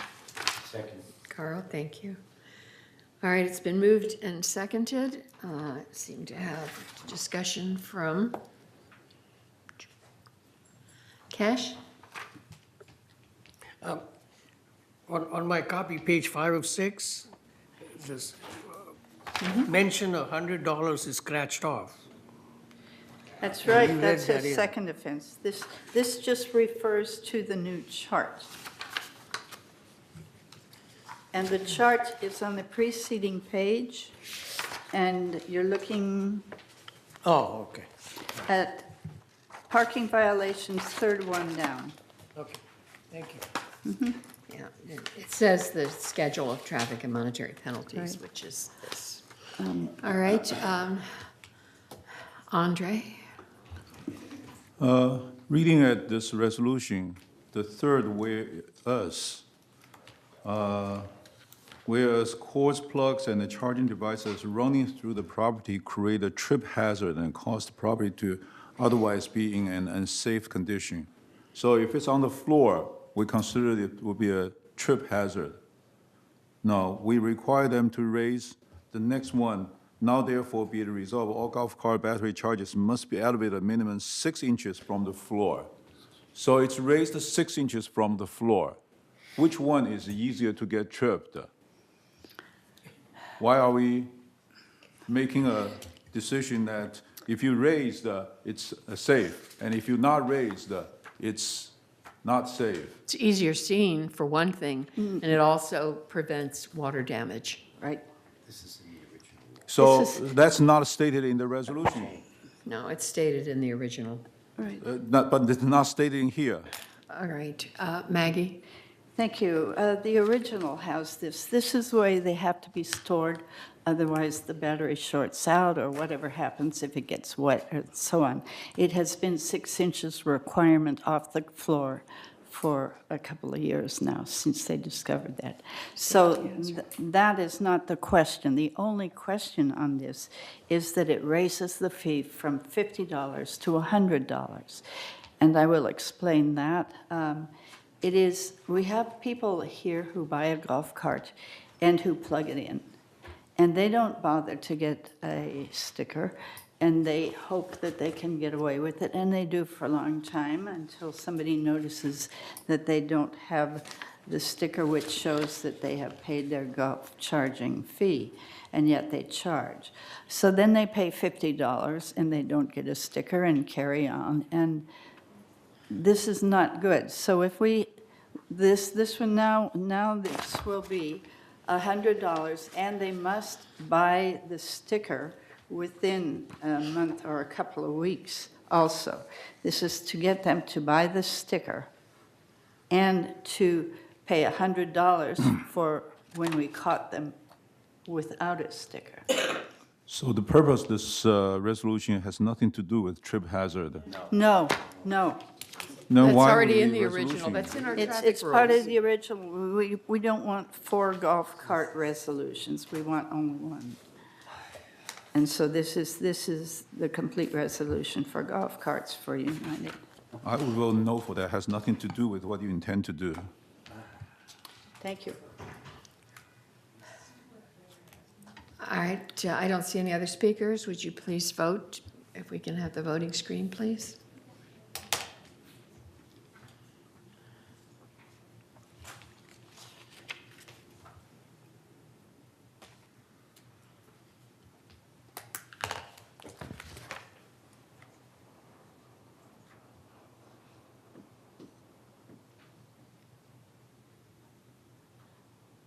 Who are we missing, Cheryl?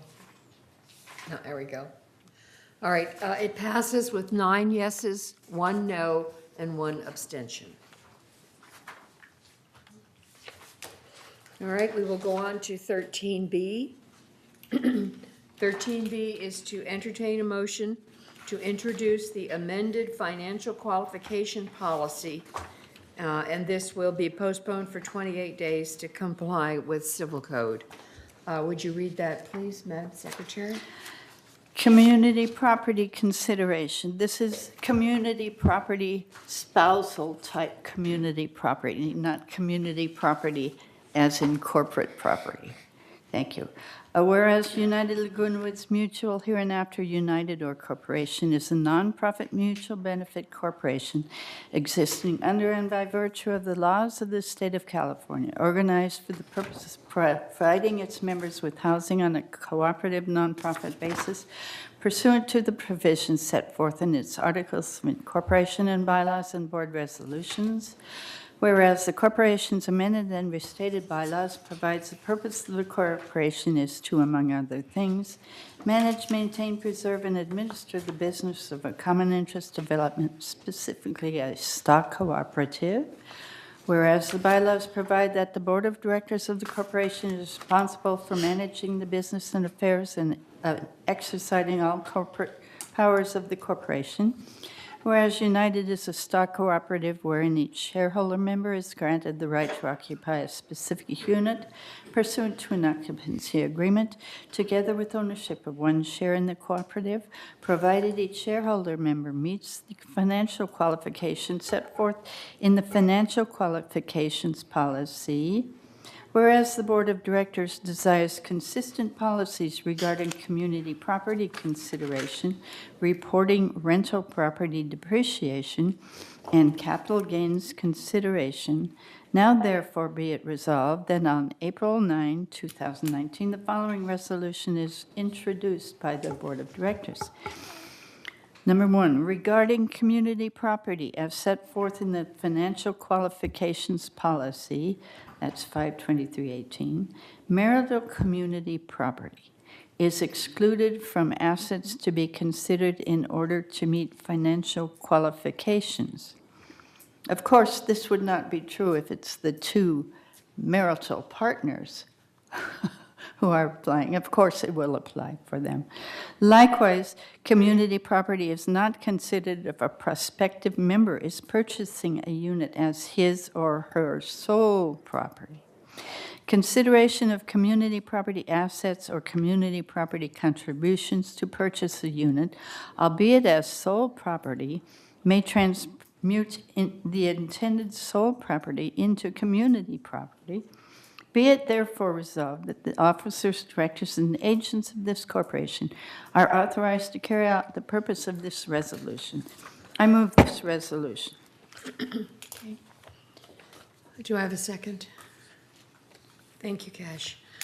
I'd like to point out, looking back at the staff report, that there are 2 other changes that did not get into this resolution. Perhaps we need a separate motion or resolution to cover capital gains earnings and the rental property depreciation. This only covers the community property issue, and there are 3 issues as said on 2 of 8 of 13B, approval of the 3 changes outlined above will result in clarification of income and asset Right. requirements established by United Mutual and codify the practices that have been documented, not been documented within the policy.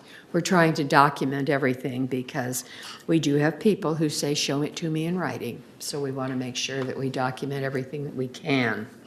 So the resolution that Maggie has made a motion for and Cash has seconded is strictly the community property consideration. Let's vote on that first, and then I will entertain a motion on the capital gains and rental property depreciation. So we can't knock it off after we, Yes, of course. do we have a request? Is that not showing it? Depends on what screen I have. Yes, I'm sorry. Thank you, I'm Elsie. sorry, too. I was trying to be proper here. Yes, you are. I really think we need to stick in a little amendment after, okay, in the last, now therefore, first paragraph regarding community property. At the end of that sentence, it ends, excluded from assets to be considered in order to meet financial qualifications. I think something to the effect of, unless both members of the community are applicants, et cetera. Because that's really, really, really misstating something, where it says, marital community property is excluded from assets to be considered. And Maggie, you just said it, unless, of course, the two members, I just think that ought to be added in there, that's, I think, for clarity. Nobody else sees something weird about that, the way it's stated? No. Just people? Amend it, move to amend it, Oh, okay. I move to amend it, to say, to say. where are you? Microphone. So sorry. To say, to meet financial qualifications, comma. Where are you? Well, the last now therefore, the first paragraph afterwards, the end of the first sentence that ends in order to meet financial qualifications, and then add comma, unless both members of the community are applicants. Right.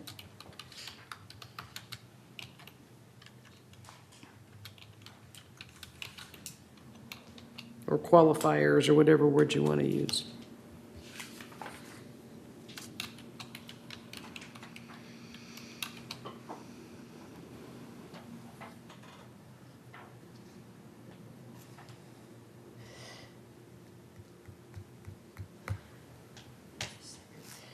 And I think that last sentence in that paragraph is no, no. excellent.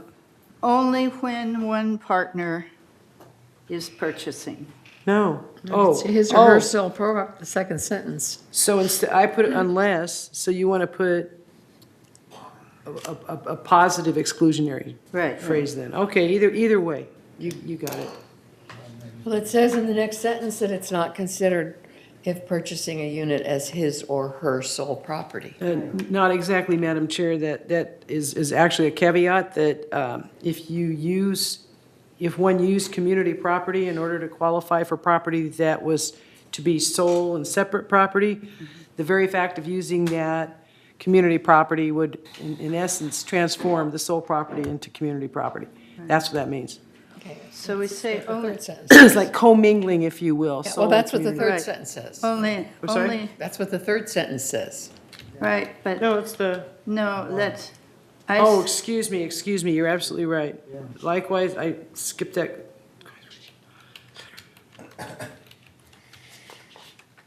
Right, it's explanatory of the second sentence, you're right, that's what it says. I just was saying, it's good. All right, Just thank leave you. it. But it's different Director than- Armendaris? I was more in agreement with Maggie's language on this, you know. So could you repeat that amendment? I said, meet financial qualifications only when one partner is purchasing. It's just a little extra clarification. Second. Maggie stated it? Mhm. All right, so that amendment was put forth by Elsie and seconded by Director Armendaris. Second. Yeah, okay. All right, are there any discussion on the, oh, I'm sorry, Anthony? Thank you, Madam Chair. I was going to take a different tact. So we're now going to recommend that we refer it back to committee. Okay, well, hopefully you don't have to do that. If people are happy with this amendment. All right, let's vote on the amendment first. And the amendment is to add the wording, Only when one partner is purchasing. All those in favor, please vote.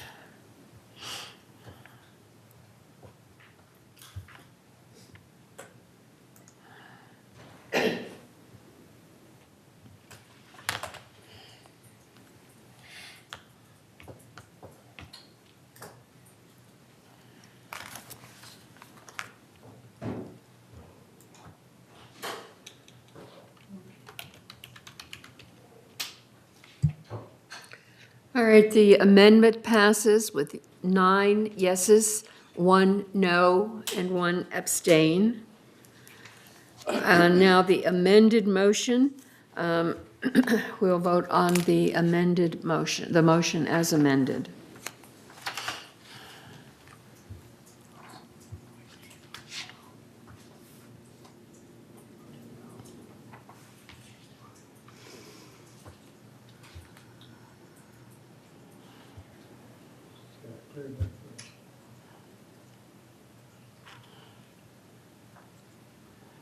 Okay.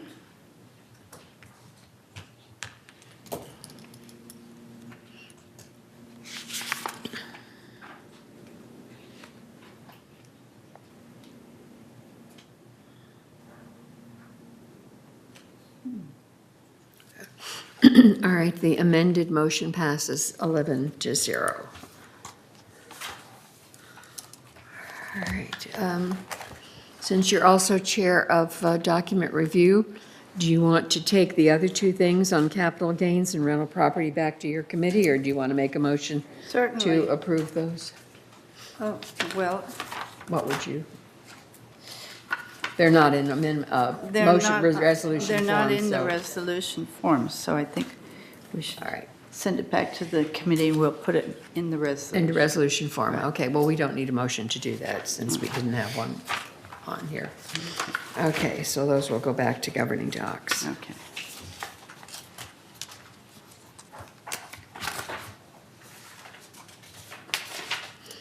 All right, we are now on item 14, which is committee reports. And we will begin with the report of the Finance Committee from our treasurer. Yes? Can I ask a question? Yes? Is there a way for us to get guarantors back into committee? Not for a year. Something that is voted down at a meeting, you have to wait a year to reintroduce. I don't believe it's a year. I don't believe it's a year too. We voted a different one. We'll Right, it depends on- investigate and see what the timeline is. Because I voted against it, but I wouldn't have if I had known that it was going to be a year until Right, it came right. back. All right, we'll look into that. Madam Chair, and see. according to Robert's rules, it can be reconsidered at another meeting. Okay. But I don't know about I haven't read up on our bylaws, but according to Robert's rules, it can All be right, reconsidered. we'll do some research on that. I just know when we did the common area land use, and it was there, that was what we were I believe, advised. however, I believe GRF precedence is that about dining room cost, they introduced a different percentage and they passed it. And also, I believe we. It was a different The motion. one we vote, final vote is different from the initial vote, the initial resolution. So when we can reintroduce the resolution that we initially introduced and vote on that, because that's not the one that we All right, voted on, finally At voted agenda on. prep, if you want to reintroduce the issue with a different motion, a different resolution, that would be fine. Yes, it's a different resolution. All right, The original one. you're but not different resolution. recognized, Director Torn. We're going on to committee reports, and Director Morrison will be reporting from the Finance Committee.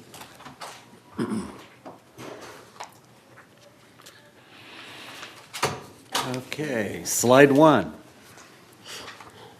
Through the reporting period of February the 28th, 2019, total revenue for United was $7,044,000 compared to expenses of $6,485,000, resulting in net revenue of $559,000. Slide 2, please. In finance, we keep a close eye on the operating portion of the financial results. The operating fund, without depreciation, shows an operating surplus of $349,000 through the reporting period. This chart shows how much of our revenue went into operations, with $4,674,000 coming in from assessments and $238,000 coming from non-assessment revenue. This is compared to operating expenditures of $4,598,000. After backing out depreciation, which is not funded through operations, we can see a bottom line operating surplus of $349,000. Excuse me. Slide 3, please. This chart shows the same figures from the income statement, but compared to budget, so that we can see United ended the period better than budget by $805,000. So our assessment revenues, $6,736,000 compared to budget of $6,519,000, had a variance of $217,000. Our non-assessment revenues, $308,000, budget $286,000, was a variance of $22,000. Therefore, our total revenues of $7,044,000 against budget of $6,805,000 resulted in a variance of $239,000. Our total expenses, $6,485,000 compared to budget of $7,051,000, is a variance of $566,000. Therefore, our net revenues, actual $559,000, budget minus $246,000, so our variance is $805,000. Slide 4, please. Okay, the most significant favorable variances from budget were attributed to outside services, which mainly is timing. Budgets are spread evenly, and certain reserve expenditures will occur later in the year. And an example of that might be tree trimming. Utilities and telephone, less water usage for irrigation due to rainfall. Employee comp and related, union medical costs coming in lower than budgeted contingency for a rate increase. Further, less preparation in non-union retirement and lower workers' compensation insurance payments than anticipated. An offsetting variance included materials and supplies, unfavorable variance due to the timing of water heater replacements, and staff is addressing a backlog of water heater replacement work early in the year. Slide 5. On this pie chart, we show non-assessment revenues received to date of $308,000 by category, starting with our largest revenue-generating category, fees and charges to residents, followed by interest income, laundry revenue, and so forth. Slide 6, please. On this pie chart, we see the expenses to date of $6.5 million, showing that our largest category of expense was for employee compensation and property taxes, followed by outside services, materials and supplies, utilities and telephone, and so forth. Slide 7, please. The reserve balance on February 28, 2019 was $21,957,000. Year-to-date contributions and interest to reserves were $2,131,000, while year-to-date expenditures were $1,877,000. Slide 8. Excuse me. We compare this to historical fund balances for the past 5 years on this chart. So there's little change in the last 3 years. Slide 9, please. We've added a slide to show the resale history from 2017 to 2019. United sales totaled 39 in January and February. I'm going to right now give you our resale report then for March. Our number of resales to date were 60. Our number of resales last year to date were 84. So we're down 24 sales or 28.6%. Our sales volume as of March 2019, 15,893,300.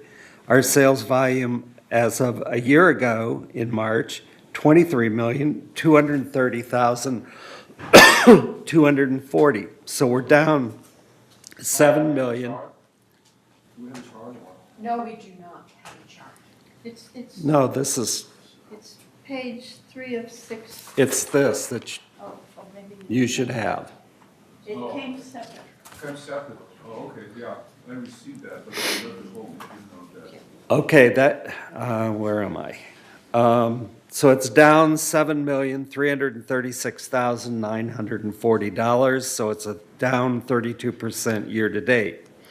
Average resale price year-to-date, $264,360. Our resale price last year was $276,315. So our average resale price is down almost $12,000 or 4.3%. Monthly leasing remains the same at 9%. Okay.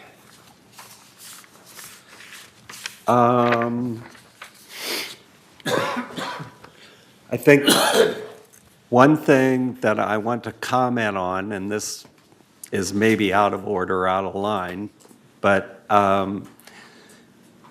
when last month I made the comments that I was not for having caregiver live-ins, and I probably knew this, I did know this, and the rest of you did not, and therefore I can understand why some of the negativity came about.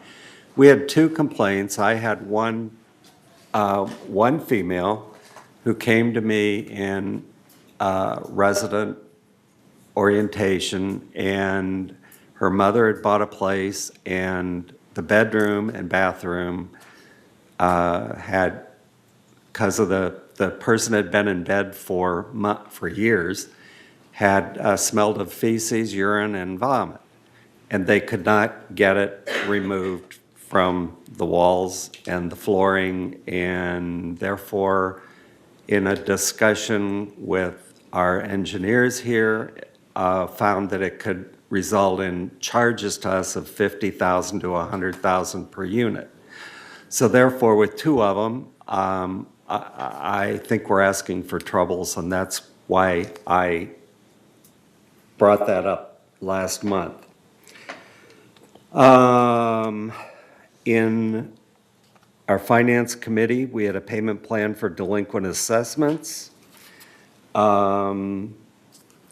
Easy Pay service was discussed and put on a future agenda. Recognition agreement, a motion was made and carried recommending the board bring the current recognition agreement to legal counsel for review and determine the process for vetting other interested lenders. And I'm for this because I think competition is good in any business situation. Guarantors, we just discussed. Charging violation fees, we just passed. I don't think I have anything else. Thank you. Thank you. Our next committee report is from Architectural Control and Standards Committee, Director Akrakar. Thank you, Madam Chair. The committee met on March 21 in the Elm Room. 2 residents' issues were discussed. One was item 11A, and we already discussed that, about the stair lift. The other one, the patio doors exiting into the common area needed further data about the permit history and has been postponed to be convened in the next meeting. Also discussed were drainage issues alleviated by the recent rainfall, and the standards for drains are being revised so as to reduce water draining at the building foundations. Next meeting is scheduled April 18th in the Elm Room at 9:30. Thank you. Our next committee report is from the Communications Committee. Director Blackwell. Right, you got the breeze yesterday. I hope you read it. There's a lot in it, and there are some very good comments just by staff and by the boards in every section. So be sure you read it. If you would like to write a report on something, send it to me. Otherwise, I rely on the same people, and that would be Sue and Elsie and Gary and Carl, and Juanita didn't do it this time. She's forgiven. And Cash, okay? And if the others would like to write something, they can send it to me, or they can ask me what to write about to be sure it's not double coverage, if you have something else to say. We appreciate your being so cooperative. Once again, we were first in with our stuff, and staff did a wonderful job of reworking everything around and making it look interesting. Thank you. That's all. All right, we'll have a report from the Member Hearings Committee. Director Akrakar. Thank you, Madam Chair. Committee met on March 28th in Sycamore Room. These are disciplinary cases, and equitable resolutions were made in all cases. Social services was referred to assist some parties suffering hardships, and payment plans options were also suggested where appropriate. Next meeting is scheduled April 25th in Sycamore Room at 9. Thank you. The Governing Documents Review Committee. Director Blackwell. Thank you. We met and discussed the golf cart fees, which you just passed, and roommates, which you did not pass. We had an interesting discussion of the pros and cons of roommates, and security is definitely against it. It's very, very hard to monitor such a thing.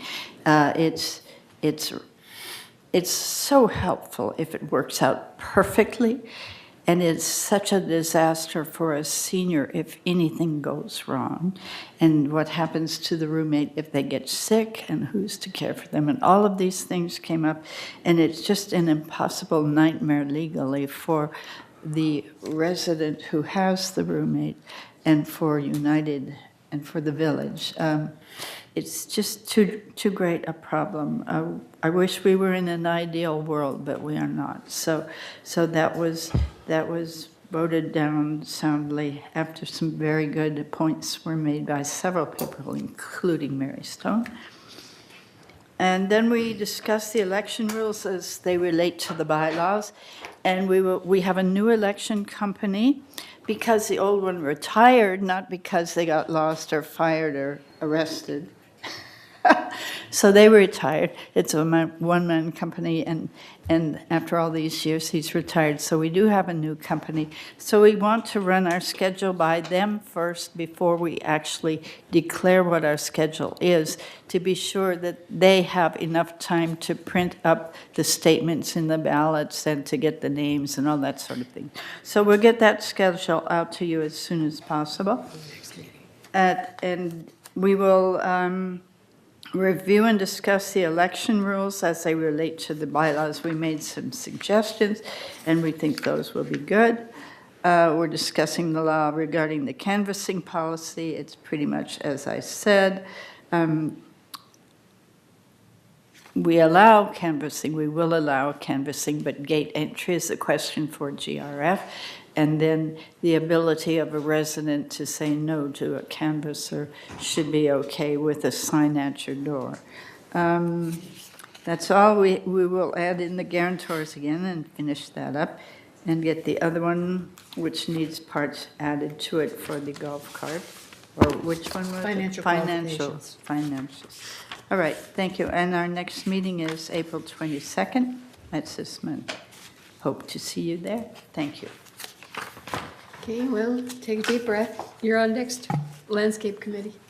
Oh, Landscape Committee has a meeting Thursday, and we will talk about the man's issues of the cul-de-sac, which is a difficult cul-de-sac to maintain, apparently. And we will also have an herbicide report with a good showing of what they discovered after all their work. And we will discuss that thoroughly. So if you're interested in that, please come. So that's Thursday morning at 9 o'clock. Thank you. Thank you. The next report is from the M&C Committee, Director Randazzo. Thank you. There was no meeting of the United M&C Committee in March. Our next meeting is scheduled for April 24th. At that meeting, we are scheduled to discuss the ongoing projects in the community, as well as the following items that are currently on the agenda.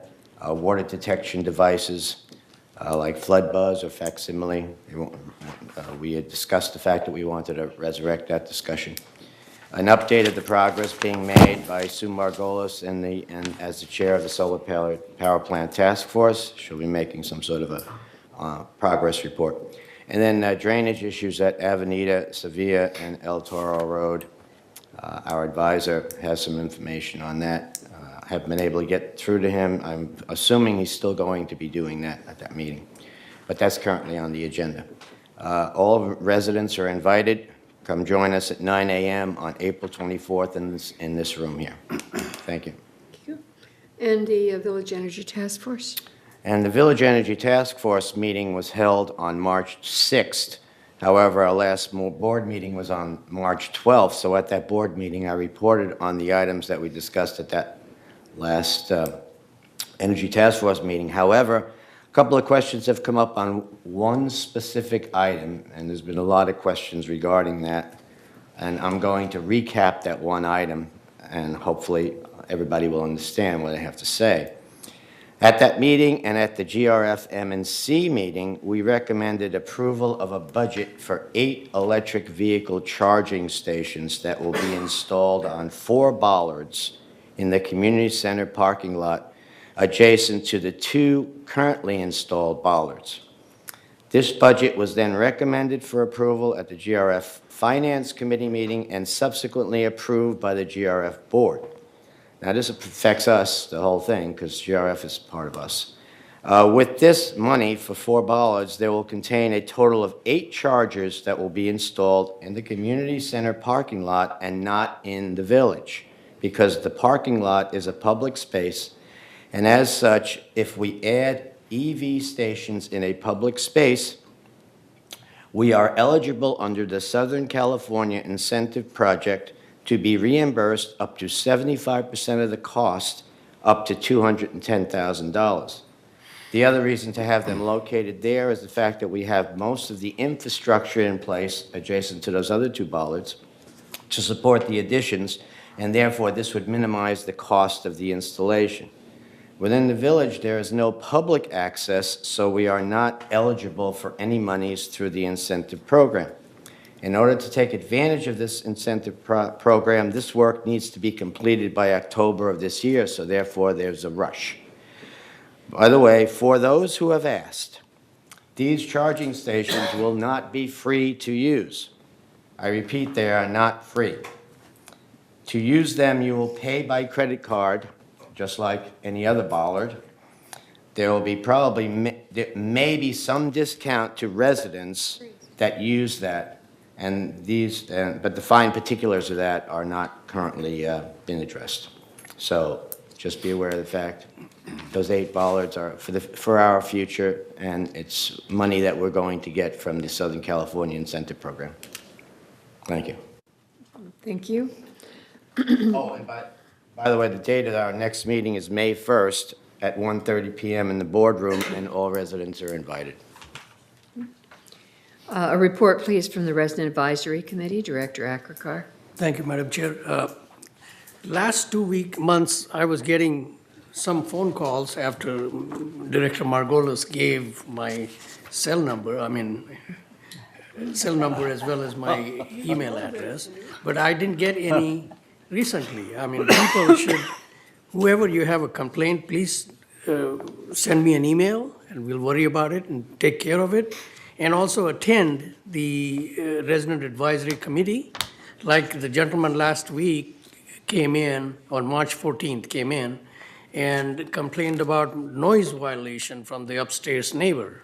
And since this is going on for a while, a sound test is being arranged to see if peaceful resolution could be achieved. More to follow after the texting. And next meeting, April 11th, 2019, at 4 PM in Sycamore Room. Please be there if you have any problems, and we'll try to resolve them. The staff members are also present, so resolution becomes much easier. Thank you. Have a nice day. Thank you. All right, item 15 on the agenda, we'll do GRF committee highlights. Director Morrison, is there anything that came out of the Finance Committee? I'm just going to give you a statement of revenues and expenses for them. The total actual revenue year-to-date, $3,685,000 compared to the budget of $3,751,000. $66,000 difference mainly due to less rounds of golf played. Our actual expenses today, $3,181,000 compared to budgeted year-to-date of $3,518,000.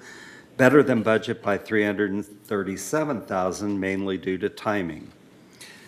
The Board of Directors authorized supplemental funding in the amount of $46,200 from contingency toward a contract to Fair and Piers to study potential changes to Laguna Woods Village bus services to increase ridership, improve travel and convenience for residents. GRF delinquencies were $68,000. We reviewed the GRF 2019 business plan. We discussed the need for emergency generators.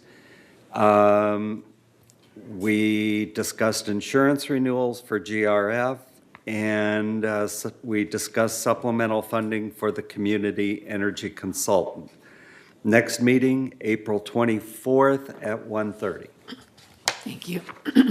I'd like to make the point, as we go through all of these, that United is represented by 2 members on every one of our GRF committees.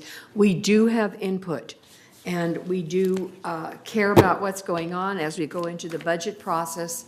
We will have questions and input there. So this is not strictly outside of our interest at all, because we are part of GRF. We support, they work on our money. All right, the second committee would be the Community Activities Committee, Director Margolis. Brian Gruner reported that the specialty dinners are all selling out, so you get your requests in early. We had 2 reports, one on the stables. They're going to increase communication with the boarders. The riding program consists of lessons and trail rides. There are no rental of horses which is on the website. And they plan to introduce educational classes on horse care. The second was on the garden centers. They're working on customer service and compliance enforcement. We voted down a shade structure for the pool because of the expense of it. Brian is going to have a comprehensive staff training in June. Most of the offices, the community center will be closed. His offices will be closed then. There is going to be an increase on the tree plots in the garden centers. but they will include trimming of the trees and maintenance of the trees. And then the next meeting will be May 9th at 1:30 PM in the boardroom, and you're all welcome. Thank you, Director Margolis. The next one is the Landscape Committee, Director Blackwell. As the second meeting was canceled, again, this is the second in a row, but we do have one scheduled soon. I don't know when it is. May 15th. May 15th, thank you very much. And we will be back in full form at that time. Thank you. Next is the M&C Committee, Director Mandazzo. Once again, he's a doctor. I'm a I know, doctor he's a again. doctor again. I'm telling you. GRF M&C Committee, there was no meeting of the M&C Committee in March. Our next meeting is actually tomorrow morning, right here in the boardroom at 9:30 a.m. And at that meeting, we are scheduled to discuss the ongoing projects in the community, as well as the pickle and paddle tennis ball court completion report, because that, as everyone knows, that's finally been completed, and we're going to be discussing the actual report itself. So everyone's welcome tomorrow morning at 9:30 a.m. at in the boardroom for the GRF M&C Committee. Thank you. Thank you. Media and Communications Committee, Director Blackwell. Thank you. Yes, we met March 18th, and we discussed, of course, fees, and we discussed the difference of cost between the set-top box and this kind of digital and all of these things. And we are just holding those as low as we can. We are seriously trying to keep it low, but we do have to negotiate with the providers of our television services, such as Fox Sports Net Time Prime Ticket and Fox Sports Net West, that will expire December of 2019. That will increase. There are one or two others that will increase, but in general, we are in a pool, and the pool works together to keep those as low as possible. It's very hard for us. We can't be independent. We have now on a 5-week month, we will be having a resident docent tour available. And that is for residents who have never gone to one before that would like to go to a docent tour. So you would be welcome to sign up for the docent tour on the 5th week, any week which has the 5th week, 5th Thursday. So it has to be the 5th Thursday in the month. And you can sign up for that. Contact the resident services, and they will sign you up with that. And it will be very enjoyable if you've never been on it. I'd like to point out that clubs do have time available on TV for this day and for club announcements.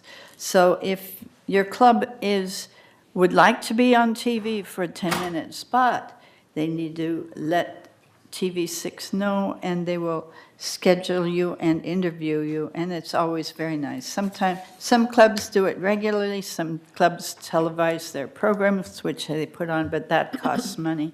But a little spot on this day does not cost money, so your club can be on for 10 minutes. Thank you. Thrive, they're working on the Centenarian Great Guest Project. I mean, it's a great project. But if you're not 100, you can't do it. So if you have a 100-year-old near you or over who is interviewable, we'd love to take the photos and do the interview for that. It's a good project. And that's it. Our next report, our next meeting is April 15th. That's a magical day for many people, but that's a Media and Communications Day. Thank you. It's always amazing to me how many 100-year-old people we have living in the village that Over are still 80. be active. Yeah. So over 80 of them, yes. Our next one is a report on Mobility and Vehicles Committee, Director Addington. The committee meeting was held on April 13th, 2019.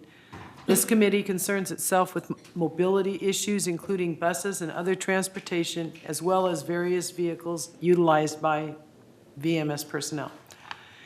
Transportation head Chris Lagenauer gave his report involving bus ridership data collected during the first 2 months of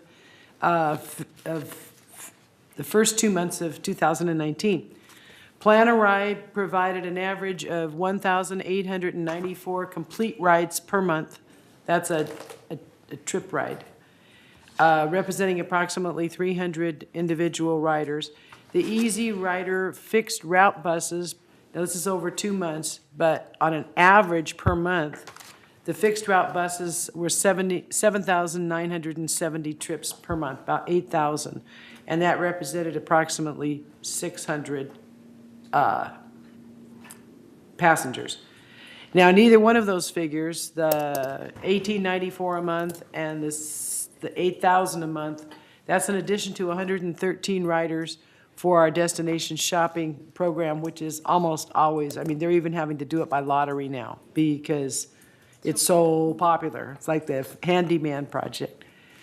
On March the 20th, an informational meeting for the village was held in Clubhouse 1 with residents, staff, and contractors all talking together, and it was regarding the community transportation needs, and it was an opportunity for the community to give its input. It was pretty neat. At first, I thought it was a little odd, but then I thought it was really a good system. There were several tables set up with like questions over each one on a tag board, and the question might say, "Where do you go?" And then there were Stickum Post-its available, and you could write where you wanted to, where you normally went, and put it on this this board. And once people got the hang of it, those boards were plastered with input. It was great. It was a really great meeting, and you know there were some drivers there and some people from upper staff. It was really a great function.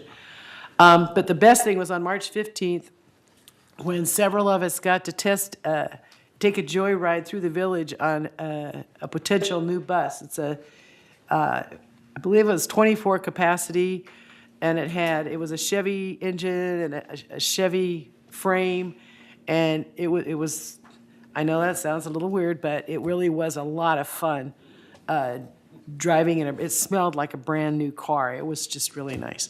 And that was on March the 15th. So that's what we've been doing over at the GRF Mobility and Vehicles Committee. And the next meeting, full of even more fun, will be held on June the 5th, 2019. Thank you. Thank you. Our next report is from the Security and Access Committee, Director Liberatore. Thank you, Madam Chair. We had a meeting in February 25th at 1:30 in this room.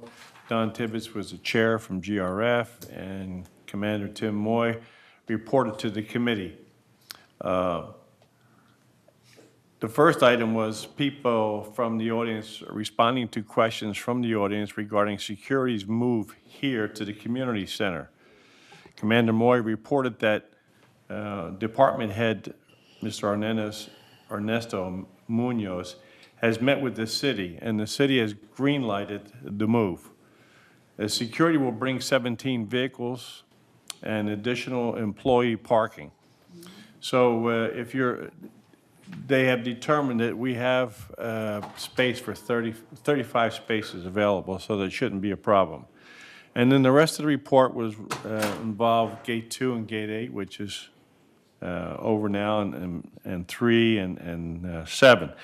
And then, of course, Tim Moy did a great job with numbers. He gave us a report, an Excel spreadsheet on notice of violations, crimes report, and traffic collisions, and with all the codes and all. And I have to give this guy some credit because, you know, convenience in this town comes over security.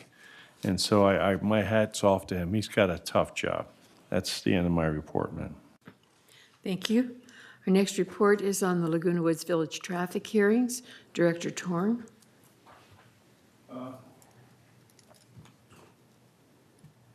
Thank you for the opportunity to share the information of our traffic hearing information. The regular meeting of the Laguna Woods Village Traffic Hearing Committee was held on Wednesday, March 20th, 2019 at 9 a.m. in the boardroom here. This is my first time sitting on this committee, so there are a lot of procedures I need to learn. But it went very smoothly. The committee held 14 traffic hearings and found 12 individuals guilty and 2 individuals not guilty. So you still may, if you feel that you are correct, you may come here. But if you are not sure, you may get embarrassed because the video will definitely show clearly what's happening there. There are a total of over 300 violations, some of them multiple violations by the same person. Many of the violations were just warnings with no fines. Other fines range from $25 to $200, mostly $50. Most frequent citation is 0727, which means no valid GRF decal. So if you have any problem, if you don't have a GRF decal, you better have it go to the admin building and request for one. Next, our next scheduled traffic hearing meeting on Wednesday, April 17th, 2019, 9 a.m. and also 1 p.m. In this boardroom. The 1 p.m. is in the Sycamore room upstairs. Thank you. Thank you. All right, future agenda items. No, one more left.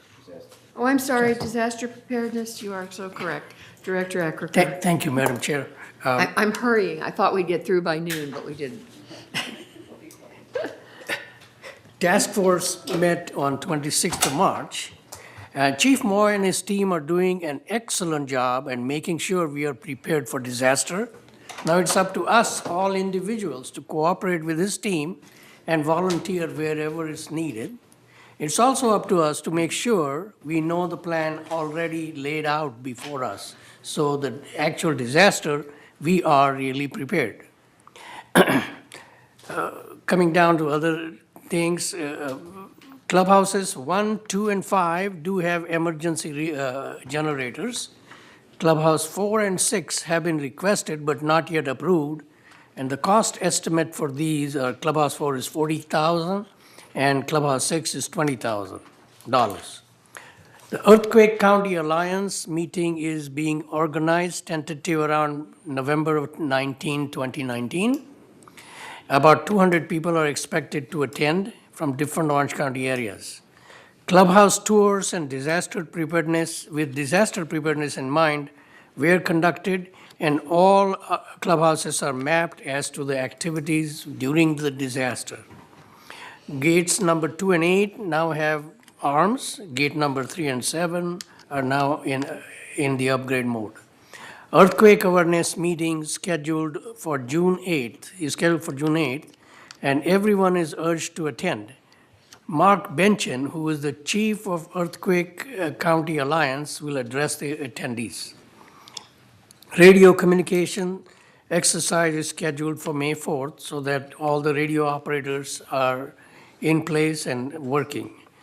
The towers are also preparing their disaster preparedness plan, and they may need help from some of the able-bodied people in and around their adjacent third mutual neighbors. Next meeting is scheduled May the 28th in the boardroom at 9:30. That's all I have. Thank you. Thank you. All right, future agenda items that we will see in May, the election schedule for 2019, which we will have ready and approved at that time. Roles and responsibility disappeared. It used to be on that future agenda item, and we thought. All right, Andre, we will, where it is not ready to be presented. I'm not saying what is Maybe ready future. or not, We will make that D, so it doesn't disappear on you. We also have a resolution that is being worked on in document review on our canvassing policy, and we really need to get prepared for the census, which will be starting the first of the year. And the task force has been working on the advisor qualifications, procedures, and policy, and that will go to document review and come back to us at a future meeting, as will the roles and responsibilities. Director's comments. I'll start over here with Raisa. No comment? Elsie? I would just like to encourage everybody on this board, echoing Madam Chair and CEO Parkhurst, their comments on the public hearing open house event presented by, by OCTA about this El Toro interchange thing. I spent a lot of hours this weekend going through the whole plan, and there's basically 3 proposals now. I guess it went down from 5, but this is really, really going to impact. And I'm not saying it's not going to happen. It's going to happen. It's not going to happen. I just really think we all need to be involved in it.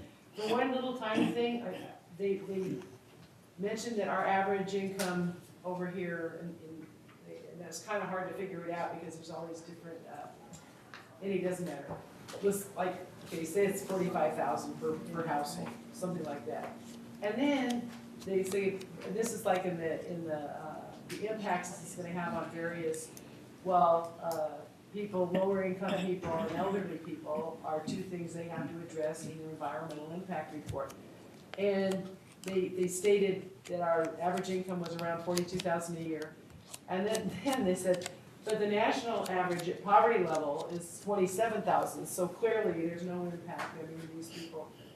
And it's like a national average includes places that are a little less expensive than Southern Orange County. And not that we're low income or poor or anything else, not that there's anything wrong with that, but it's just the twisting around, and I think there's some very facile language in their study that I think it would behoove all of us to attend and pay attention to. That's all I have to say. Thank you. Thank you. All right, Director Torn. I met quite a few residents asking me the question, how come we are not asking questions on the board? And they have many questions, and we have to answer them. Sometimes they are very good questions, which I don't even have answers.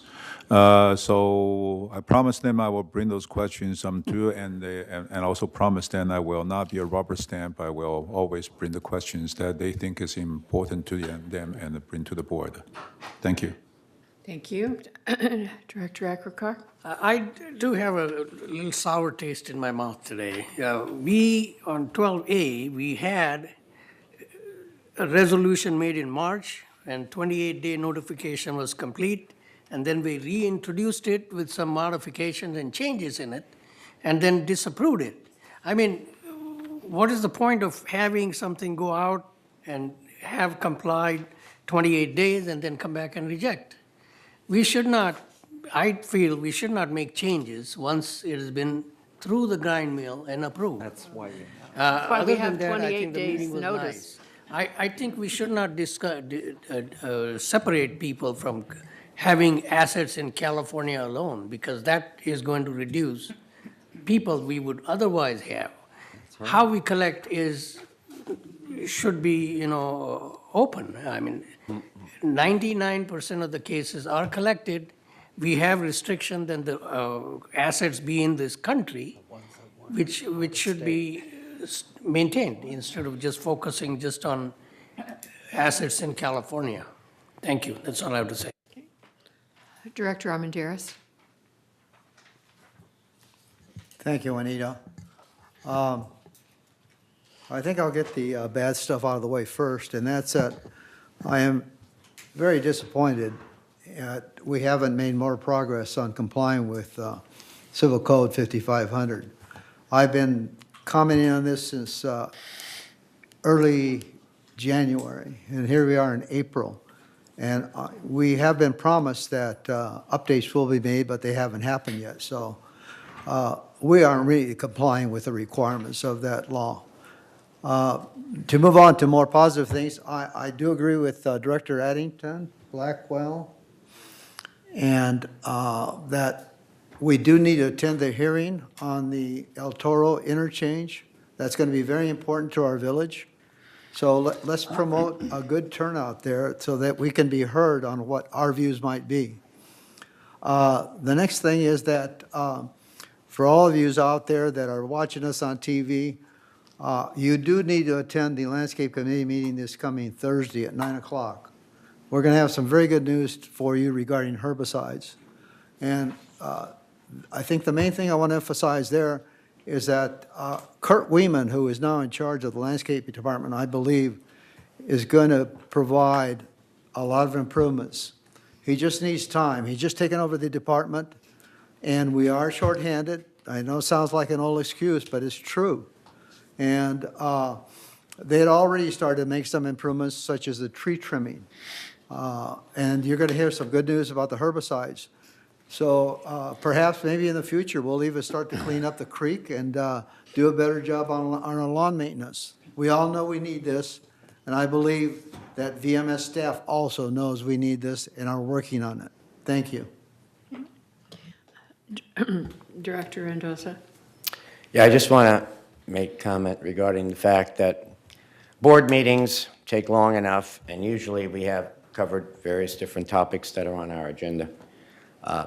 But everyone here is right, the residents need to be heard. But the place for the residents to be heard really should be in the committee meetings, because that's where we do all of our work. And, you know, it comes to the board for approval. We do have some debates here, okay, but for the most part, most of that stuff should be discussed at the committee level because, one, you have a little bit more time to be basically get involved in the various different things. We can take notes. We can see if action can be done, and there are people there from each of the specific each of the specific departments, like M&C or what have you, to address some of those things, or at least write it down and say, I'm going to look at it. Over here, it's at a higher level, and we really need to make sure that people attend the committee meetings if they really do have a problem, or go to resident advisory, or go to various other places, okay? But coming to the board, while you're perfectly acceptable to come to the board, you're not always going to get your resolution right away. The committee is where we do the work on these boards. Thank you. Director Blackwell. Thank you. Your RFID is your special pass into the village. Every single person with an RFID took a half an hour and $25 and filled out a card in order to get the right for quick access to the village. Every resident has right to access to the village by driving by in the guest lane where the captain or where the gate guard can actually see the photos on that. If you're over in the other lane and you wave up whatever, it could be a Starbucks card, could be any card. So if you want to just go by card, you don't want to spend the $25 and the 20 minutes to get this special pass, go ahead, go in the visitors lane, which is what you have opted for. And either your sticker on the window will get you through, or your held up ID, which the gate guard must come and verify to verify that this is not me and that is not me, and so on, which you can't possibly do. So it's a new process, apparently, especially happens when we change a gate.